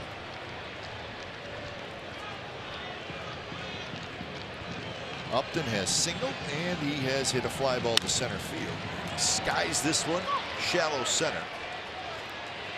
Smolinski, and Smolinski makes the catch. So one away here in the top of the 7th. Manaya's been very, very good. 6 1/3 now, 3 hits, a run, no walks, 5 strikeouts, 76 pitches. So a very good first start for Sean Manaea. A's need him, like Graveman, to stay healthy. Give him 32, 33 starts. Manaea, 26 years old now. And I don't know that I've seen Manaea shake once tonight. It's just smart man. It really, that's kind of the best way to go. Olsen hustling over, maybe. Not quite. Okay, one of the most memorable home runs in really history. 2002, Scott Hatteberg. Yeah. That was up to the right side. It gave the A's a 12-11 victory over the Kansas City Royals, 20 consecutive wins. So his grandmother, Silverado, Oregon. Dorothy Hatteberg, 98 young today. So happy birthday. Awesome. The grandmother of Scott Hatterberg. Scott Hatterberg, one of the nicest guys you'll ever meet. Yeah. Good pitch, swing, and a miss. Strikeout number 6 from Minaya. There it is. Set. First baseman. He could play. He could hit. Came off the bench. First base isn't that hard, is it? Ask Wash. It's incredibly hard. Swisher just waiting. Nick Swisher. Just waiting. Surprised he's not sprinting down here right now. 0-1 to Zach Kozar.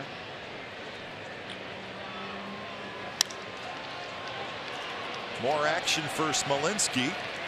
We got to brace ourselves, put our seatbelts on. Nick Swisher's in the house. He's coming up. He better bring some runs.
Every time. See your local Toyota dealer today. Toyota, let's go places. By Southwest, yes to low fares with nothing to hide. That's transparency. By Xfinity, X1 will change the way you experience TV. And by the Chrysler Pacifica Hybrid, America's first hybrid minivan. Test drive one today. Angels 1, Athletics nothing, 7th inning stretch, and you know what? The A's need to run, A's need to rally. So Ray, who should we call up here? Swish! Oh, yeah! Swish. Guys, I'm here. I'm bringing the energy, no doubt, gentlemen. Good to see you, buddy. doubt. How are you? Hey, guys, what an honor to be back here, man. I haven't seen you guys for so long, We missed man. you. Ah, We missed you. this Well, you place were is doing your amazing. thing in New York and, you know, in Cleveland and L.A. I mean, Your wife? Tell us about your wife. Well, I'm telling you what, man. I married the greatest woman on the planet, fellas. You guys know that. I could not be more proud of her. Just finished up her first season at Kevin Probably Saves the World on ABC. We're waiting to see what happens for season 2. How much you gonna pay for that plug? Oh, man. You know? Hey, ABC, I hope you're watching right now. And children's? So check out these highlights, Nick. Your days as a member of the Athletics. I want to find one with the long hair. Real long hair. Man, you remember that? Dead Swish, yeah. Oh, man. Right.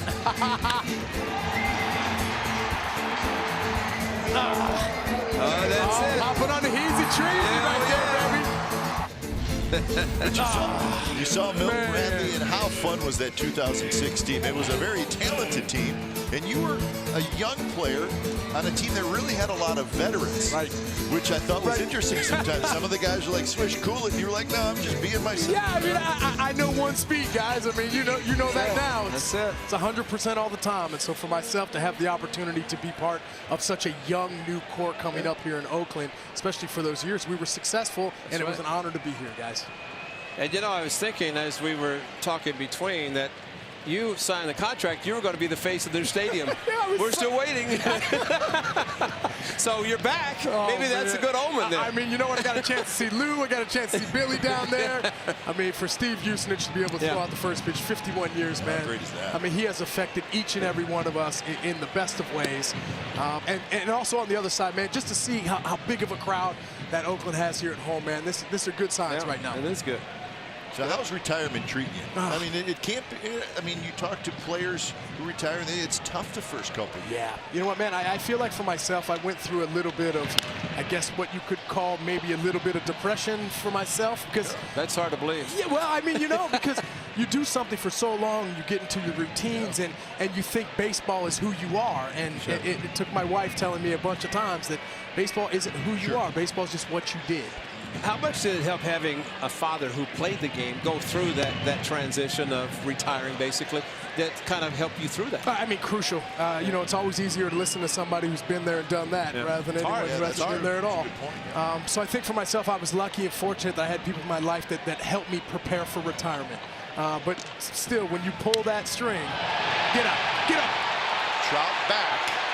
Trout waits. Yeah, and he's got it. So Olsen just missed it. So I know. See, Swisher's in the TV business, and he's up here cheering. I can't help it, man. I can't help it. You're loud. You're loud tonight. You know what, man? It's just such an honor to play this game and to be able to do it for as long as I have. And you guys know as well, man.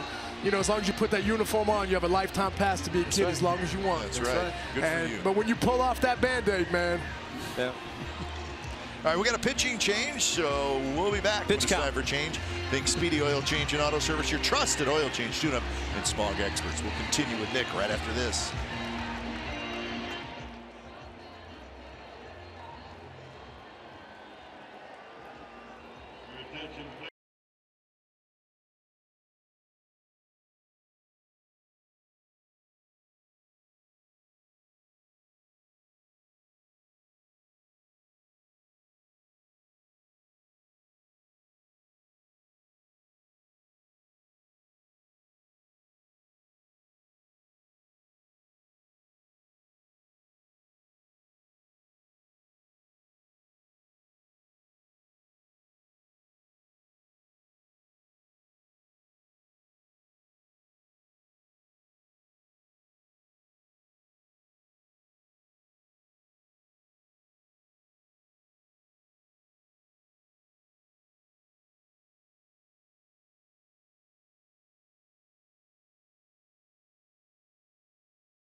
I haven't seen in so long. This has been one of the best days ever for me. Glad you came back. Oh, honor to be here, boys. Wouldn't have missed it for the world. So Blake Wood is the new pitcher. Wood threw yesterday 17 pitches. At this point, the A's are probably glad Skaggs is out. Yeah. Just bring anybody in except Cy Young because he just left. 98 pitches for Skaggs. Well, that's right around that 100 mark we talk about. And, you know, I feel like with the game evolving the way that it is and analytics are really taking a big part, you know, you have to be open to that type of stuff. 1-0 to Piscotti. He hits one toward right. Calhoun in and over near the line, and he's got it for out number 2. How is Dad doing? Oh, man, he's doing great. You said his new bionic man with all the hip. I told him he's going to be the $6 million man when I'm done with him. You know, I got two little girls now, guys, almost 5 and 2, and I told my dad, I said, hey, we got to get better, man. You know, he can't be hobbling around chasing them little girls. It's just not going to happen. So I think for him, man, we got the hip done. We're going to work on the knees. I'm going to get him in the best shape of his life, guys, by the time he's 70. No doubt. Ray, you're going to take it. Yeah. You got that, bro. You got that. Now, listen, I got Carol and I have a little almost 3-year-old Madeline in Scottsdale. Come on, Madeline, stop running. You know? The older ones that listen. I got Matthew and Joseph up in the suite, 11 and 7. They're cool. Got the baby, but Madeline, she's a treat but Grandpa can't catch her. There's no way. Knees will not allow it. So I sympathize with your dad, Steve, who, you know, get whatever it takes, or a leash. Yeah, 1 and 2. Well, you know how it is, man. It's the price of doing business. Oh, I mean, you play this game for. You know, it's not win, but, you know, it's not if, but win. You're going to get banged up, and, you know, when you're done. Your dad was a catcher. Yes, sir. He's a good barber, too, when he cut your hair. Oh, yeah, by the way, your wife said that she had never seen you except the hair like this. She never saw it. And I said, well, we had to convince people when they say, what is this guy with this long hair? I said, he's donating his hair. Yeah, it's a good cause. Yeah, we tried to make it feel as bad as possible, remember? Right. We covered for you for like a year. I appreciate that, guys. It's all going to work out. Yeah, that was the longest, greasiest hair I've ever had in my life, guys, no doubt. 1 and 2 to Matt Chapman. A's need a long one. Long hair from Swish. And there's a base hit off field. There's his first hit. That'll get him started.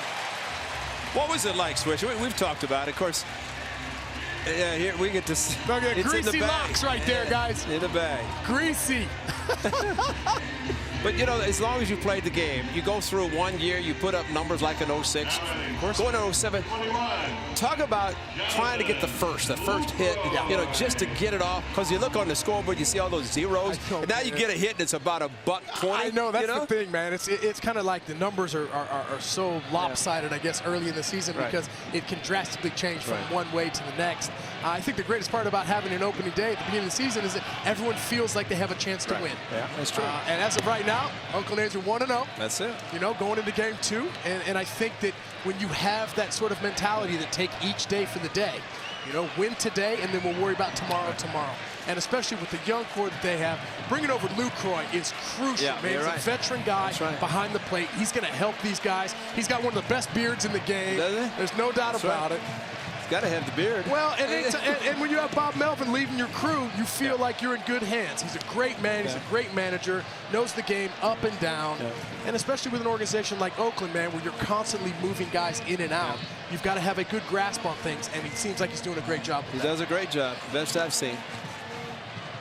Here is Luke Croy looking for a hit. He's grounded out and hit a fly ball to left field. Swing and a miss, 1 and 2. Trout deep and shifted toward right center. How much did the knees affect your relative early retirement? That was it, man. I mean, you know me, I have energy. I have probably more energy than anybody you guys have ever met. But, you know, like I said, when the wheels start falling off, boys, when the dream is over, it's over. And I was fortunate to play as long as I did. But when it's over, man, it's over. You got to come to a little realization with that. And for me, maybe I'm one of the lucky guys. I've got the greatest family I could ever ask for. So it's easy to go home each and every night. To a beautiful wife and 2 beautiful I know daughters. Ray and I mean, we were pulling for you when you were in Cleveland, but you just didn't look healthy. I didn't have it, man. I mean, you saw it. It was hard to go to the ballpark as early as you had to literally put Band-Aids on all day long. Do as best you could to perform at the level that you wanted to, and deep down inside knowing that you just didn't have it. Could you kind of demonstrate the high? Oh, you remember the OH? Oh, yeah, we did. Right? Oh, beautiful thing, man. It hits Luke Croy. He'll take one for the team. Hayes will take it. He'll take it for the team. Chad Pinder will not be bunting now. Fastball just up and in. Just kept running, and Luke Croy turn it, take it to the number, and take first base and be happy with it.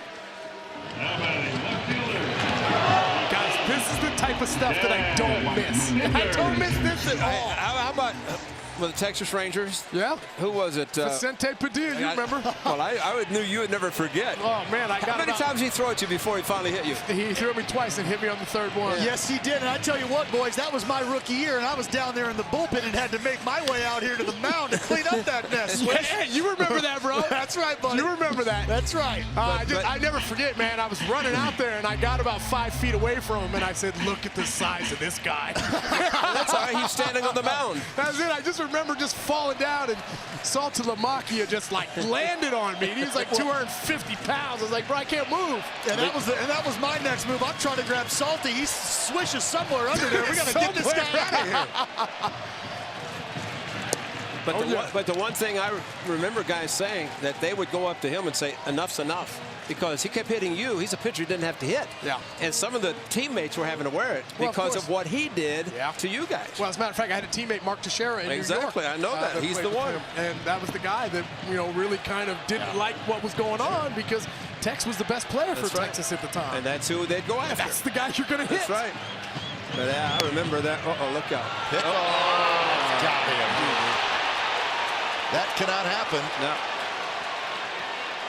Now, the A's may check it to see if it was close enough for maybe a review, but with the tying run at second base, Lucroy picked off. Here's the replay, and he's out. Yeah, you got it. So a mistake by the A's cost him an opportunity, and they do not score. So we are headed to the 8th inning. 1-0 Angels. What a treat to talk to the man, Nick Swisher. Swish, thanks for joining us, buddy. You guys are amazing. I love everything about you guys. You guys keep being awesome, man. Hey, look at you, man. You look good. Trying to trick them, guys. Trying to trick them.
Top of the 8th inning, Cole Calhoun leading it off against Manaea. Calhoun fouled back the first pitch, so the count 0-1. Calhoun, Simmons, and Young here in the 8th. Manaea's been terrific.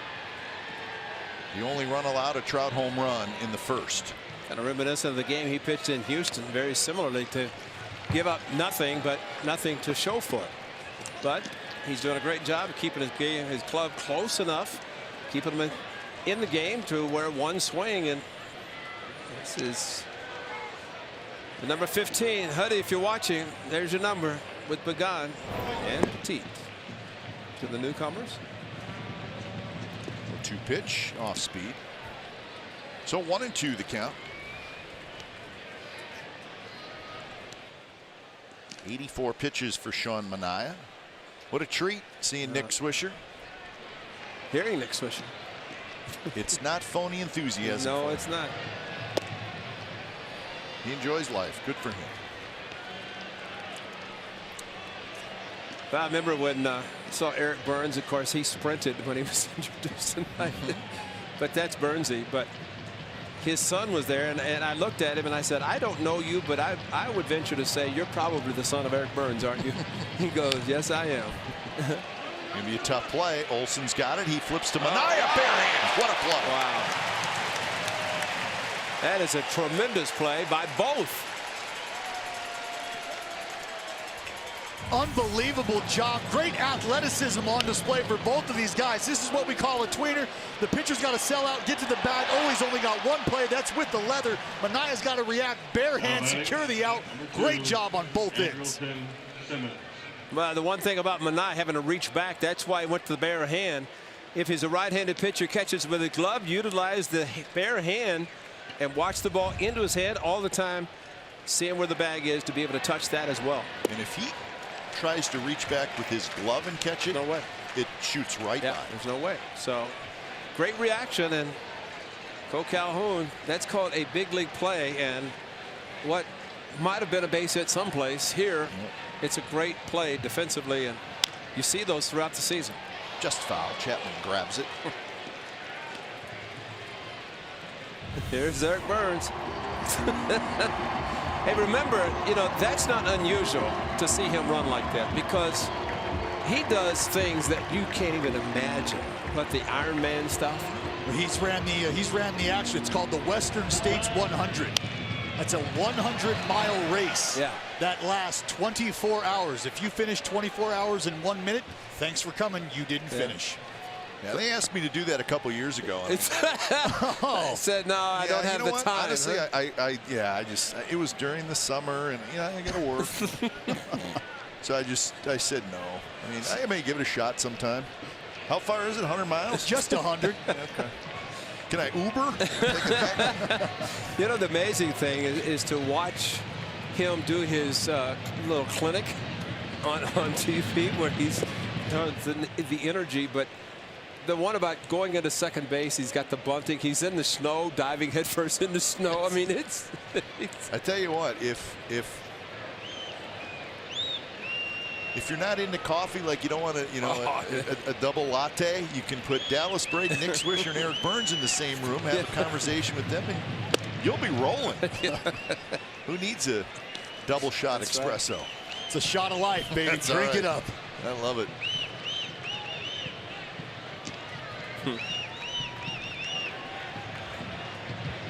Two and two to Andrelton Simmons. He has one of the 3 hits for the Angels. He's got another hit as he hits this one hard through the right side. Simmons 2 for 3.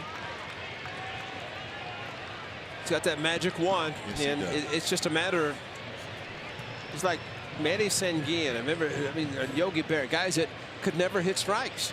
Everything out of the strike zone, the best way to pitch them was right down the middle. They wouldn't know what to do with it. Out of the strike zone, totally different. And here's Chris Young, who has struck out and bounced back to the pitcher.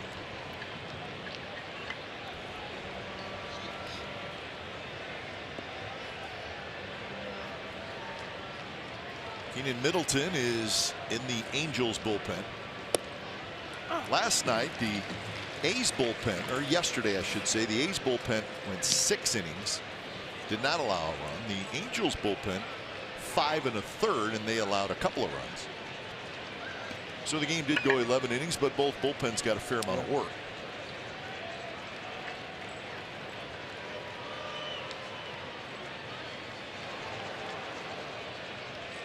Well, Sean Manaea definitely tonight is taking care of the bullpen. Yes, he is. 5 innings yesterday, and then the bullpen had the rest of the game, 6 innings. Tonight, Sean Manaea pitching with an out in the 8th inning. Still his pitch count very good. Look at those numbers across from inning number 1 to right now. Good lead by Simmons. He's not going to swing and miss 0-2. And that right there shows a lot about that fastball from Sean Manaea with a slide step. And he just blew it by Chris Young. That's impressive, because sometimes when the pitcher, he just threw to first base, then the slide step in it. He threw out the time that we have seen him. One of the best that I've ever seen with the slide step and not losing any velocity when he does use that. A lot of times guys, pitchers will lose a little bit of the heater.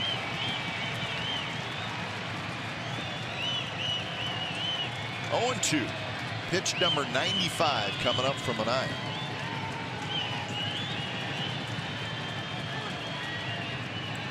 He's got Simmons leaning a little bit, and that's distracting Sean Manaea.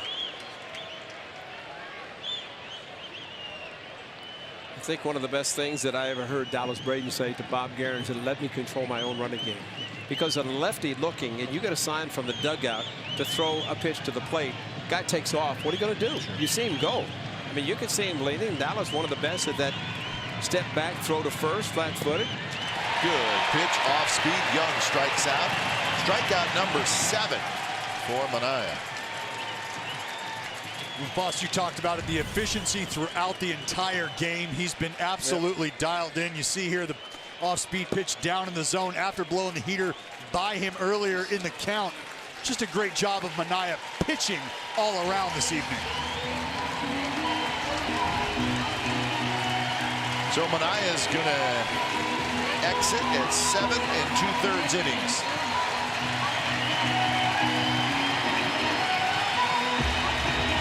So a well-deserved standing ovation for Sean Manaea. When it's time for a change, think Speedy Oil Change and Auto Service.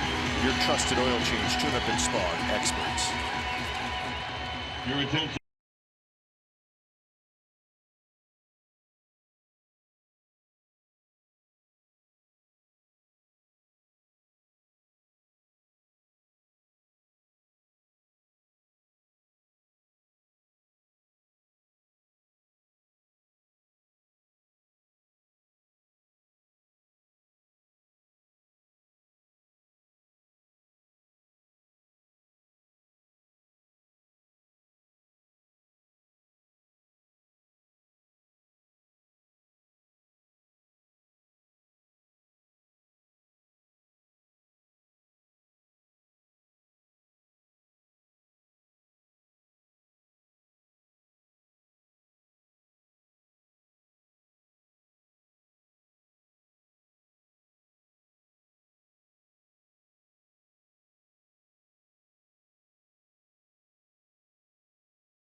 Is done for the night. 7 2/3 innings.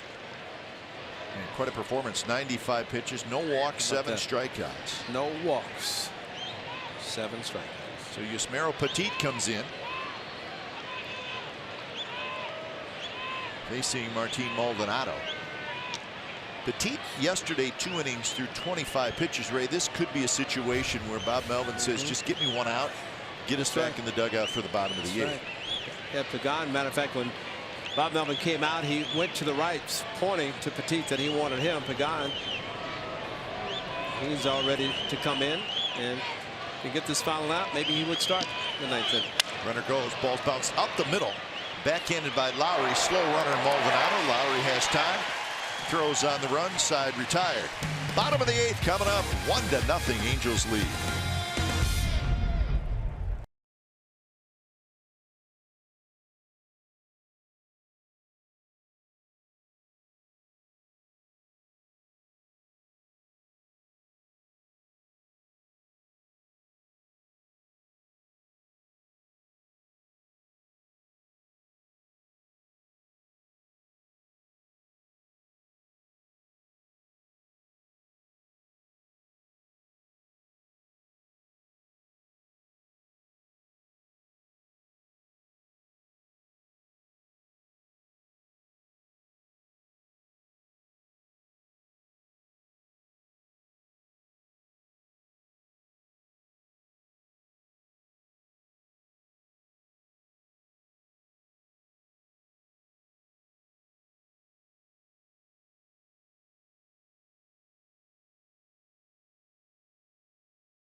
without the express written consent of the Athletics Investment Group, LLC.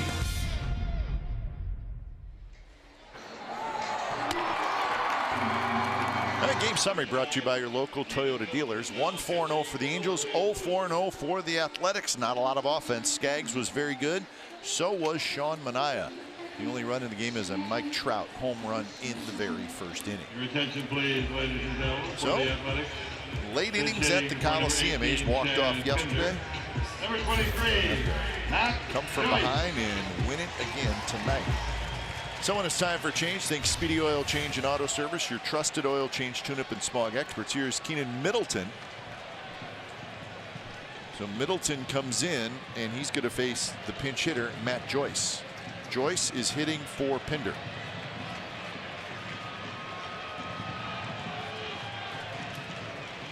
First pitch, foul straight back. Joyce had a good rip.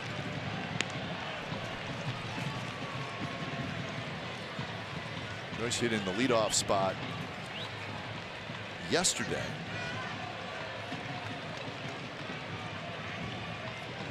One for 4. He walked a couple of times.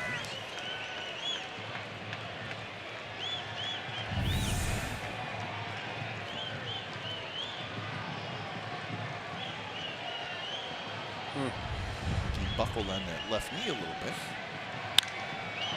Left center, hit pretty well. Upton near the wall, he leaps, it's off the wall. And Joyce is going to be at second with a leadoff double. That's a catchable ball. I mean, you put a glove on it like he did, and it drops it. Good break for the A's. Bowler was hit yesterday. That was a Boog Powell triple. This is a double and a backdoor breaking ball from Middleton, who throws about 120. And opposite field, this ball kept carrying, and Upton there, he didn't even have to jump, it looked like. Had it, just maybe over jump. I mean, that's about a 2-inch jump. They're saying, get up, but not quite. But at least got a double, so the A's have a chance. So top of the order, Marcus Semien. A's will have 3 shots to get Joyce in here in the bottom of the 8th and tie up this game.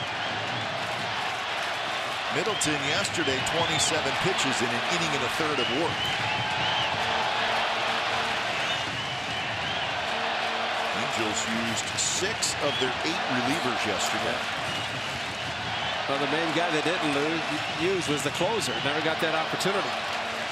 Swing and a miss on a high fastball. High octane from Middleton. He'll run it up there between 95 and 99. Just about every fastball he throws.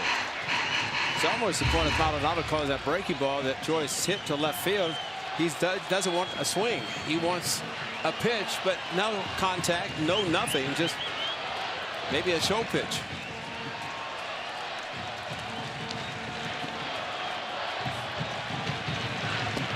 Down and away. Outfield is shifted toward right field. Upton well off the line and left. See Trout 4 or 5 steps into right center, and Calhoun shallow and toward the line and right.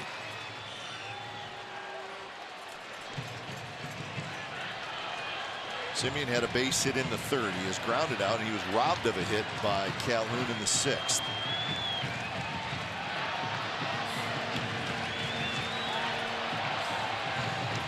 Guys, Bob Melvin has just brought back Jake Smolinski from the on-deck circle. Boog Powell now warming up on deck. Looking for that matchup. Well, it'll be Powell who steps up as Semien strikes out. That was that 98-mile-an-hour fastball. So Bob Melvin, 2 guys on the bench, 3 actually, the other being the catcher Bruce Maxwell. High fastball away, and that's why the A's caught a break when Middleton threw the breaking ball back door to Joyce that he hit to left field. Well, we mentioned Justin Upton yesterday. A ball over the head, opposite field hitting by Boog Powell. This over the head of Upton, threw his glove up, no chance, maybe just off the glove, but deflected enough that Boog Powell could hustle the 3rd. Head first slide, kept the foot on the bag, and the A's were able to score the game winner. What do they say? You just got to touch it with 2. And we talked about Boog Powell coming up right now for Smolinski. The numbers don't necessarily reflect an overpowering matchup. 268 our lefties hitting against Middleton as opposed to 264 for the righties. But guys, against left-handed hitters, 67% fastballs, 27% sliders. So maybe Boog Powell can find himself a heater to jump all over. With the overlap grip on his bat, a golfer type overlap. Another breaking ball. This one stays outside, 1-1 the count. So 2 breaking balls to Powell to open up the at-bat. And it doesn't look like he's got a feel for it. The ball that Joyce hit off the left field wall was a backup breaking ball that didn't have any bite, no hair on it.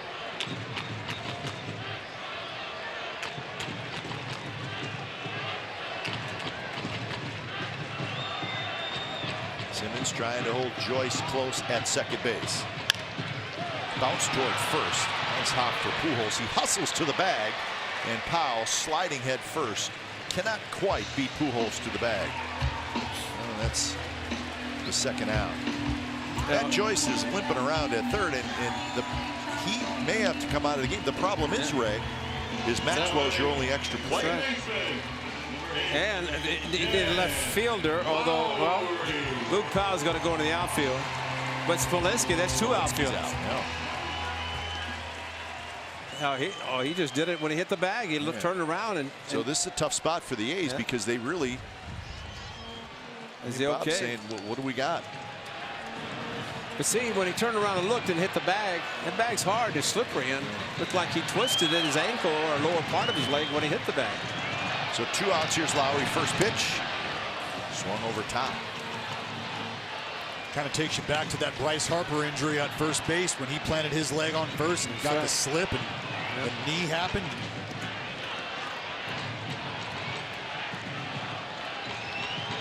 Yeah, if you only have 3 extra guys and you're pinch hitting them in the 8th inning, then you're down. You have to tell some pitchers to put the cleats on. Maybe. A's with just a 3-man bench.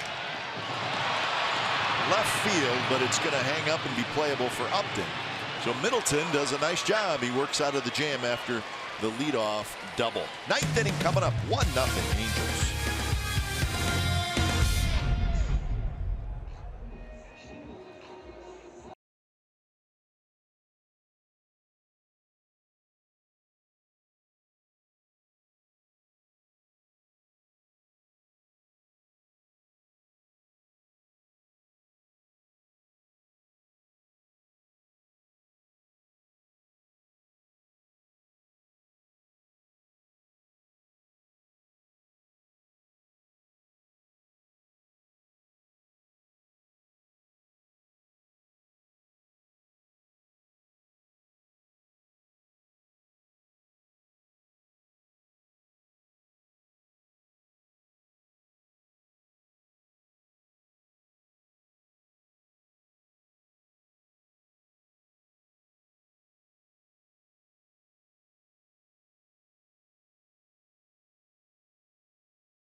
Season includes special field box parking, complimentary beverages, snacks, and much more. So grab your phone and pop in athletics.com/premium today. You just did that, didn't you, Kai? Yeah. You just put that in. Popped in?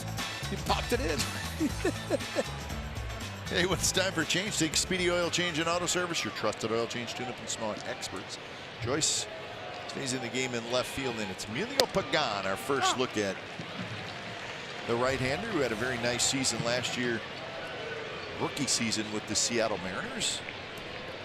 And the A's liked him enough that they traded Ryan Healy to the Mariners. So you saw Joyce and left Boot Powell's now in center field. So the A's only extra player now is the backup catcher Bruce Maxwell. Pagan last year 2-3 with a 3.22 ERA. There's a shot past Marcus Semien, who reached for it, couldn't get it. So Ian Kinsler has his first hit as a member of the Angels. They're looking for some insurance runs. Blake Parker starts to throw. 0 for 3 was Kinsler before this at bat, and the fastball basically down the middle, center cut, and he is such a good hitter. And the key for the A's, and we'll say it who knows how many times this year, is you'd like to go to the bottom of the ninth inning trailing by 1, no insurance runs for the closer coming in for the Angels in the ninth inning. It's a tough part of the batting order for Pagan.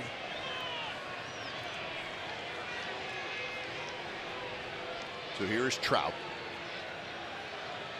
The numbers that jump out from Pagan last year: in 50 1/3 innings, he struck out 56 and walked just 8. Yeah, that's a K to walk 1.43.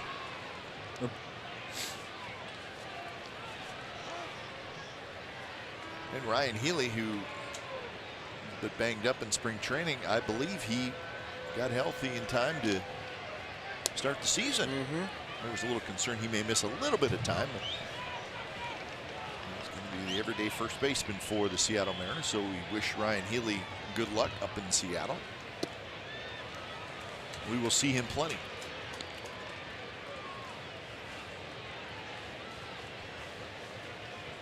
Want to know the count to Trout. Upton to follow. So the big hitters are up with a man at first and nobody out.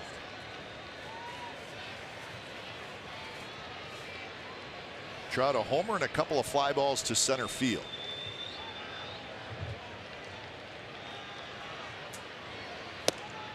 A breaking ball for a strike. Sean Manaea, 7 2/3 inning, he had 1 3-ball count. He only had 1 3-2 count. And the result was a home run. Remarkably, you talk about efficiency. Scott Emerson is going to visit with his pitcher, but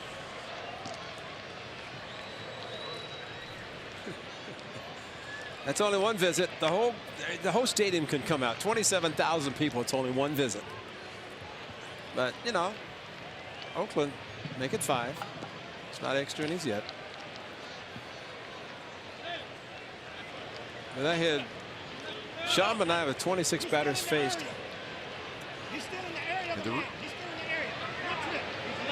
Mike Swisher asking, could Jonathan Lucroy win out? That's not.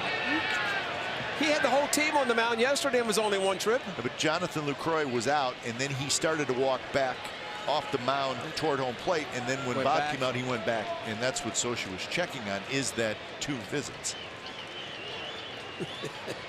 Because I don't know if you guys remember when Don Mattingly took over in LA, one of the very first games he ever had. He went out and made that same exact move, and he had to pull the pitcher. Well, that's it. And you don't want that to happen because there's not a pitcher warming up. Yeah, and he's not going to get as many throws as he wants. He'll get 8, and that's it. That's what happened in that game. 2-1 to Trout. Trout's home run in the first was career home run number 202 for Trout. Swing and a miss. You know, the one thing I like about Pagan is his delivery. When it's almost like he stretches out all the way. It's a good fastball outside part of the plate. Got a good breaking ball. Trout opening up, but he really extends and drives towards the plate. Watch the left foot, the left leg as he drives. He does it consistently. But he really extends towards the plate. Almost when he releases the ball, he's about 6 feet shorter. Trout with a shot off of Chapman's chest. He's going to go to second and get the out there. Wow. That may have left a mark. He's upset he didn't turn 2. Just another good job by Chapman using his body. Understood, hey, I might not be able to corral this thing cleanly. Let me get my chest in front of it, body it up, keep it in front, make the play to Lowry over at second. Good job by Jed to get somewhere. Well, a little half throw also by Chapman to second base. Off balance throw and pretty good speed. And Kinsler getting down to second base on top of Jed Lowry. I mean, even had Chapman come up with the ball cleanly, that's a tough double play to turn just because Trout runs so fast. He's a true 5-tool player with his ability to do everything. And he may try to steal his way into second base right now. Upton is the hitter.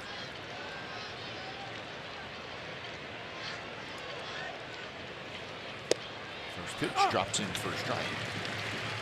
Pretty consistent with a slider first pitch and throwing it for a strike. A lot of hitters like to get first pitch fastball.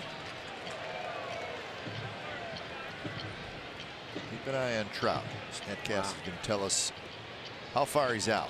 That's decent lead. Out to the edge of the cutout. Boy, Delaire's pulling out all the stops, isn't he? Yeah, he's got it all. A bag of tricks down in the TV truck. Driven to left. Joyce will play it on a hop, and it skips past him all the way to the wall. Trout can fly. He hits the bag at third, cuts it sharply, throw to the plate, not in time. 2-0 Angels.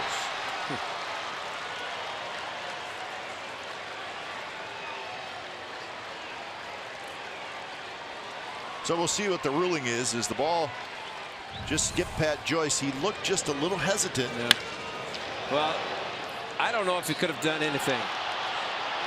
The ball was getting on it so fast it came in, trying to use his body to block it. Unfortunately, it hit to his left.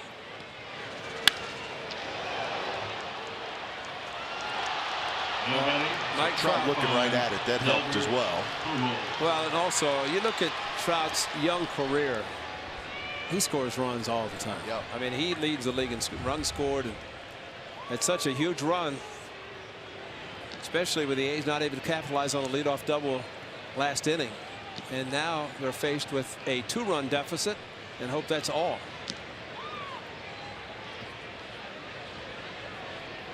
First pitch to Albert Pujols is down and away. And Trout's first 6 years in the big leagues, he's led the American League in runs scored 4 times.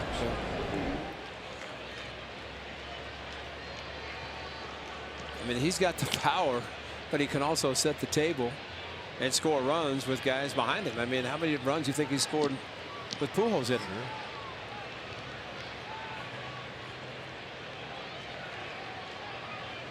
Pujols bounces it foul.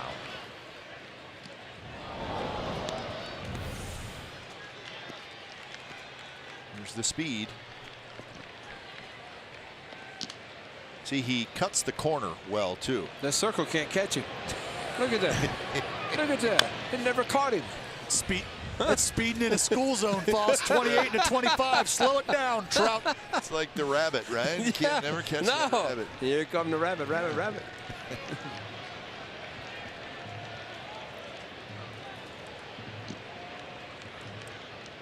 Lucroy sets up right on the outside corner.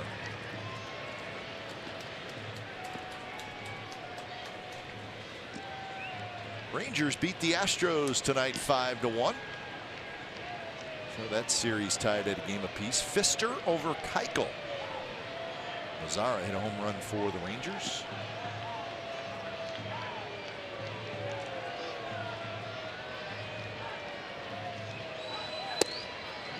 Good pitch, a little bit inside. 2-1 the count. Yankees beat the Blue Jays again today, 4-2 up in Toronto.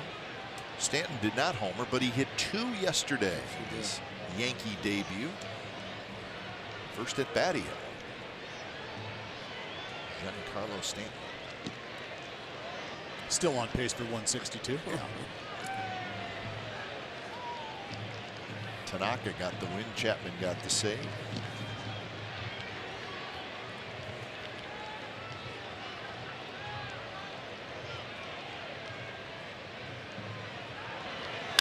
Pujols skies one to left. He just got under it.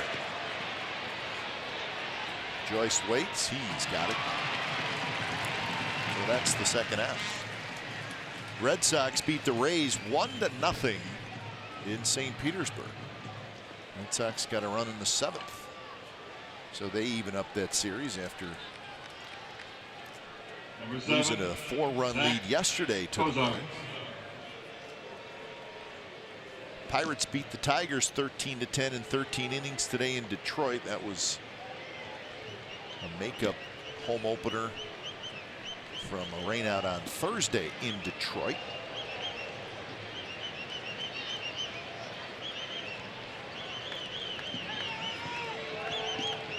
Zach Cozart 0 for 3.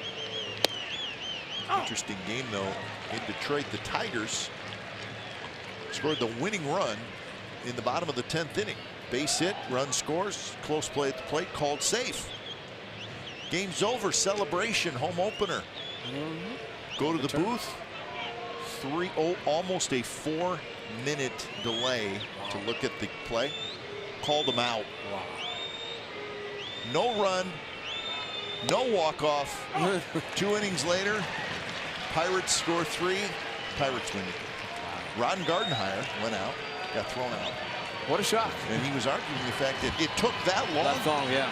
You didn't see it in the and it was a very close play. Was it overturned because he was out or interference?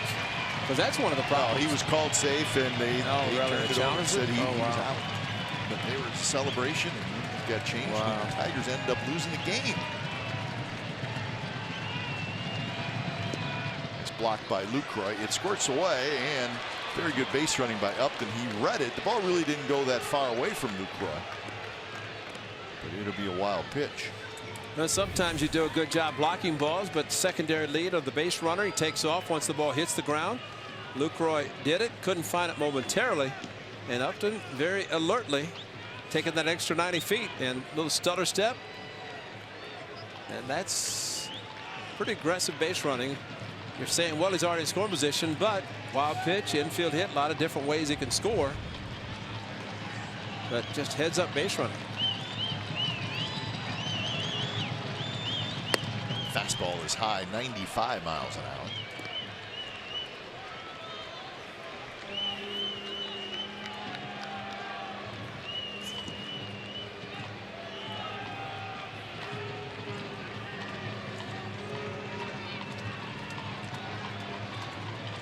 He's down 2-0.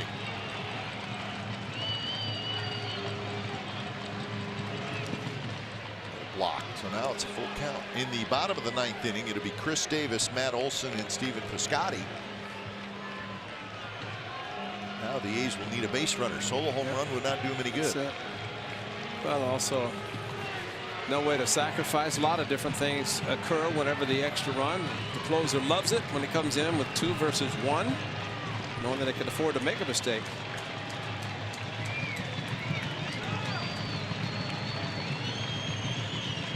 Payoff pitch to Cozart. Here it is. Lined toward Joyce. Joyce hustling in. Joyce dives. He caught it. What a play by Matt Joyce. Saved a run. So the Angels do get 1 on a couple of hits and an error. So bottom of the 9th coming up. It's 2-0 Angels.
pitches or less, some sort of action.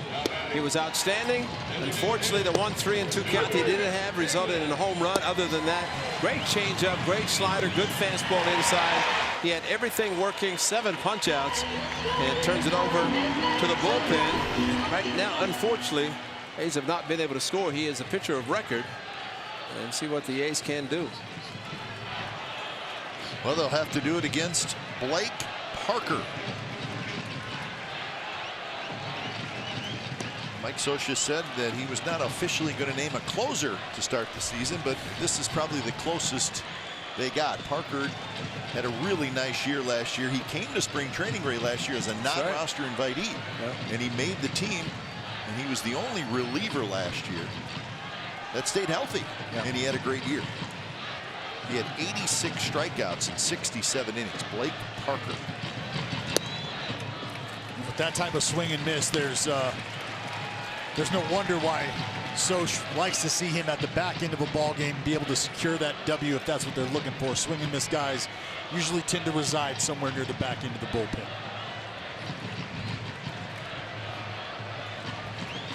So 2-0. Davis hit by a pitch, a ground out, and a fly ball to center. Olson to follow, and then Piscotty.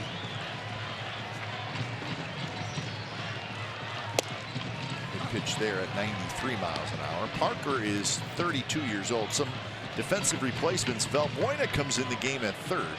Cozart goes from third to second. Kinsler is out of the game.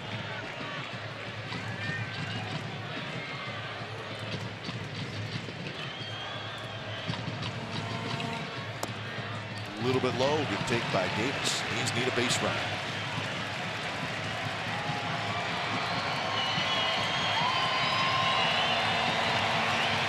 Yesterday, back-to-back home runs tied the game for the A's in the middle of the game.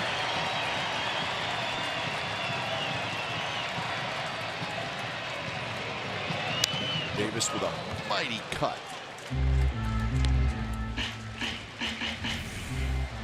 Now the fastball, and KD, and this is the one that was hit. The circle caught up to him, Matt Joyce. 52 feet he covered to get to that ball. Made a great play, great recovery, saving a run. Sounds like a lot. Especially after what we saw over there at third base, the issues with the bag. He was able to get a good first step. 3-2 pitch. Another good swing by Davis. So Parker challenging him, and Davis has had a couple of good rips.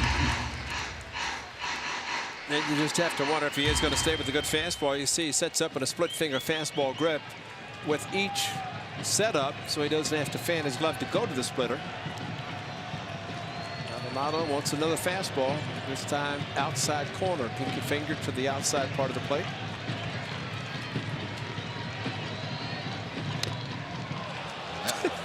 Rattled Maldonado. He wants to catch everything. He ain't giving up, Foss. That's amazing. I love it. I love it, though. Takes off the left shoulder, and he's looking. And you know what? Before the end of the season, as much as he catches, he's going to get one. He may. He's going to get one. Yep. I mean, I've never seen a catcher react that way. Every time, usually they're going to the ground and asking for help or a trainer to come out. He walked in. Good start for the A's here in the bottom of the ninth. That's a good take. Good at bat by Chris Davis. And you hit home runs, you drive in runs the way KD does. He's hit by a pitch tonight and now walks to start this inning. And already there's that extra run. What that does in this situation. Not that, I mean, we don't think Olson's going to be bunting, but still it takes away that opportunity the extra run does.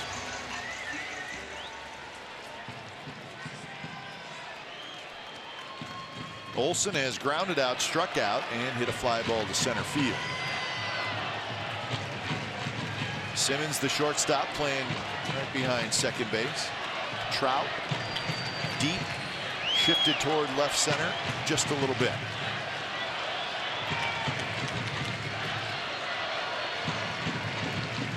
Olson takes low. September the 4th, of course, Matt Olson, 24 home runs. This is at the Coliseum, and Oppo, that was a splitter opposite field. You can see the look, and that's the power, and that was a big one. Matt Olson did that during spring training. Got to hit the opposite field. Bob Melvin was so ecstatic. He was happy because anytime a power hitter can go opposite field, power that he has, he being Matt Olson, I mean, that's pretty special because you think about everything pull. But A's have back-to-back hitters, and Chris Davis and Matt Olson, that can go opposite field rather easily. There's your split finger fastball grip.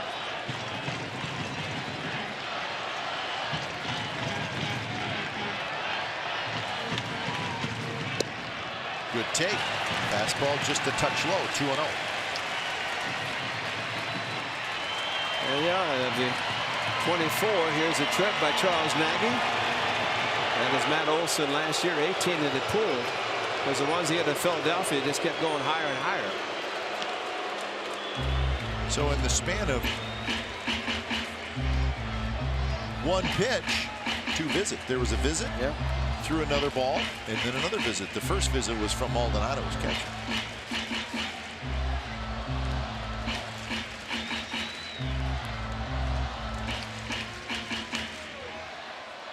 But if you're going to go to the mound, this would probably be a good time because the game is on the line. It's on the line.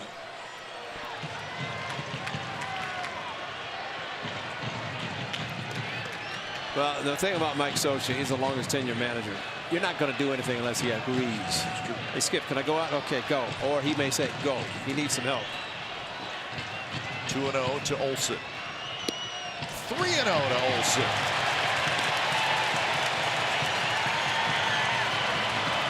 When he had a 3-0 full green light in his first at bat, I don't know that he would get it again.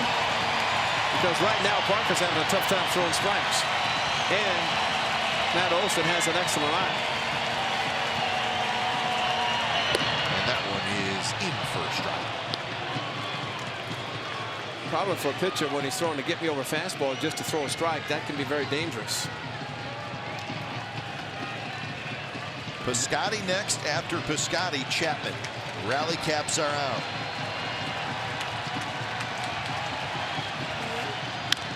Line drive under the glove of a diving Cozart. Base hit. 2 on, nobody out here in the ninth. The ball was smoked. Cozart thought he might be able to dive and get a glove on it, but that's how hard it was hit by Matt Olson. Top hand, got it. Fastball this time, didn't wait, and crushed it past Cozart at second base. See, he got on top of that ball. He gets under it. It's a tie game. But they're playing him slightly to pull. That's how. I mean, that was a dive that probably under normal circumstances, he's going to knock it down, maybe even catch it, get it out, but could not get to it. Here's Piscotty. 1 for 3. Single in the 5th.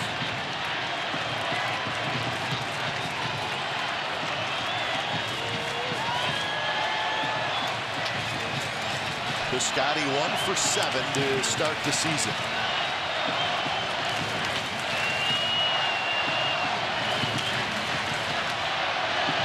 This pitch blocked nicely by Maldonado. That was a good block. He's a Gold Glove winner. And that's why right there.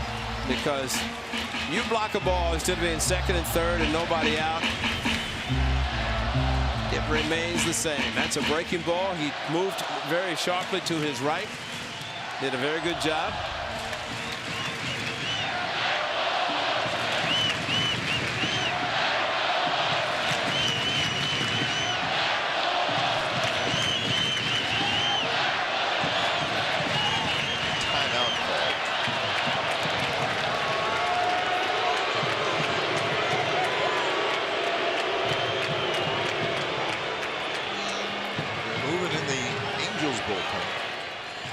Trinan is in the A's bullpen.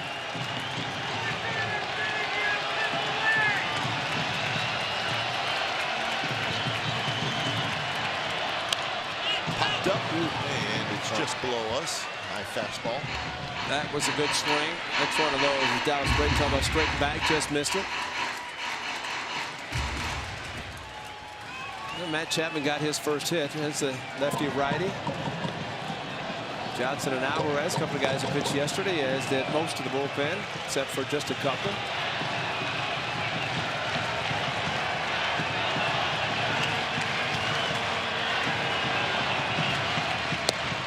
Nasty pitch there on the outside corner. Yeah, there's that split and just kind of floats in. See the tumbling action. That was the pitch he threw a lot last year. Yes, it was.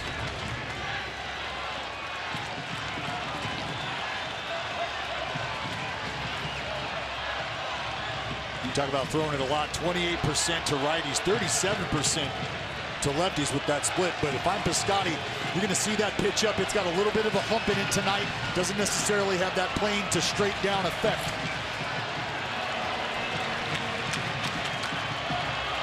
1-2 pitch. Tried it again. This one misses well outside. I had to look out to see if the Angels had outfielders. They're playing deep again, man. Yes, they are. And really playing Piscotty to hit it the other way. That shot, you can't even see Mike Trott. He's in the shadows out in right center field. Very deep. Calhoun over near the line, playing Piscotty to hit the ball like a left-handed pull hitter.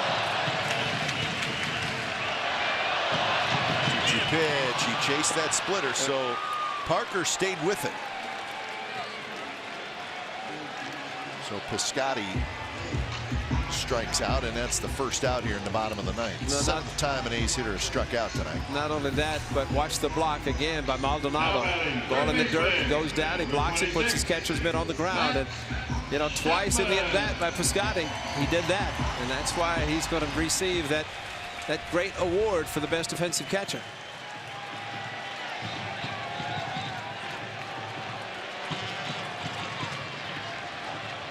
Here's Matt Chapman.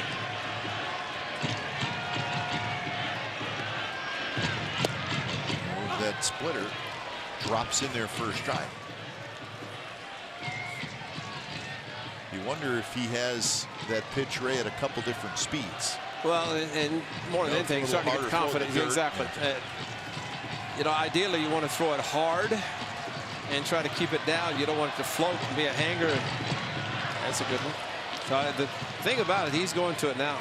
Yeah, it's almost like he's got a feel for it now. And well, what makes it really tough is this is a swing and miss pitch, not even necessarily a feel pitch. It's something that they can just grip and rip, and you let it throw. You throw the grip, let the action take care of itself. When you start to able to dot that thing up and throw it for strikes early first pitch, makes you a very, very unpredictable man. 0-2 to Chapman. Davis at second, Olsen at first. Got it. Stayed with it. Yep. So the first pitch, got a call for a strike, and then after that he just stayed with it. Each one got a little bit better. Well, he did a great job, guys, of moving this thing all around the zone. We saw it strike one for the strike 2 down and away, strike 3 down and in. So not only the ability to throw it with confidence and down and expand, but the ability to locate this pitch to all sides of the plate. Very difficult. We talk about splitting those fingers. We talked about Stu having a feel for that. Very, very difficult pitch to execute. The pitch cast is brought to you by SoFi, a modern finance company. So now it's up to Lucroy.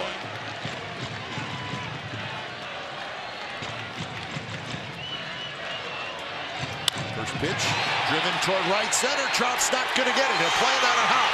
Davis is going to score. Olsen to third. He'll stop there, and it's 2-1.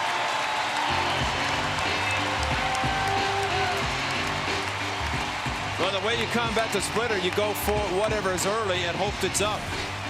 And Jonathan Lucroy got a fastball center cut and went opposite field. Trout's out there somewhere. And if he's playing normal position, he probably catches it. But he's playing very deep. He cut off the double, but he also allowed to run and maybe could have gotten the third out.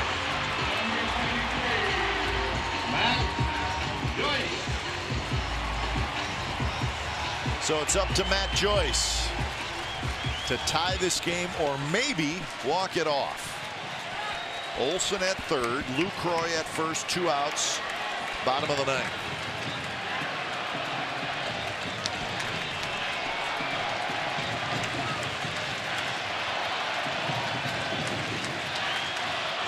Now remember the splitter. And the Maldonado importance of him catching it and blocking it, because now with the run at third base. So does Parker elevate it to try to avoid bouncing?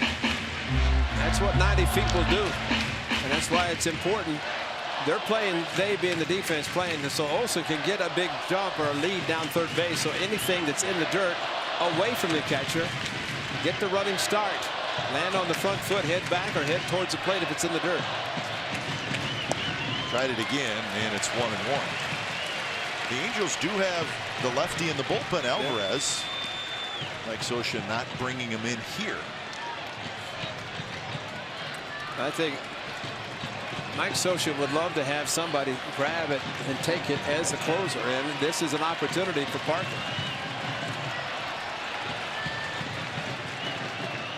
1-1 pitch, swing and a miss.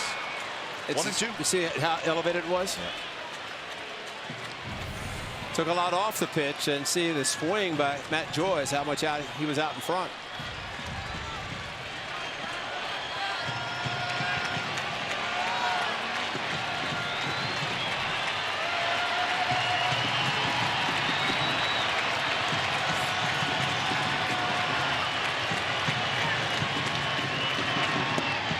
Again, this one down and away.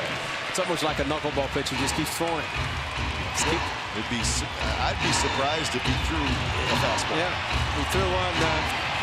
Garrett Richards did yesterday. Ended up being a 3-run home run. But you know, the think now about a fastball away. If he throws it, Simmons is playing in the pool. It'd be very easy for Matt Joyce staying back for the splitter, take a fastball in left field with a huge hole on the left side of the infield. 2-2 pitch. Here it is. Grounded towards second. Cozart ranging to his left.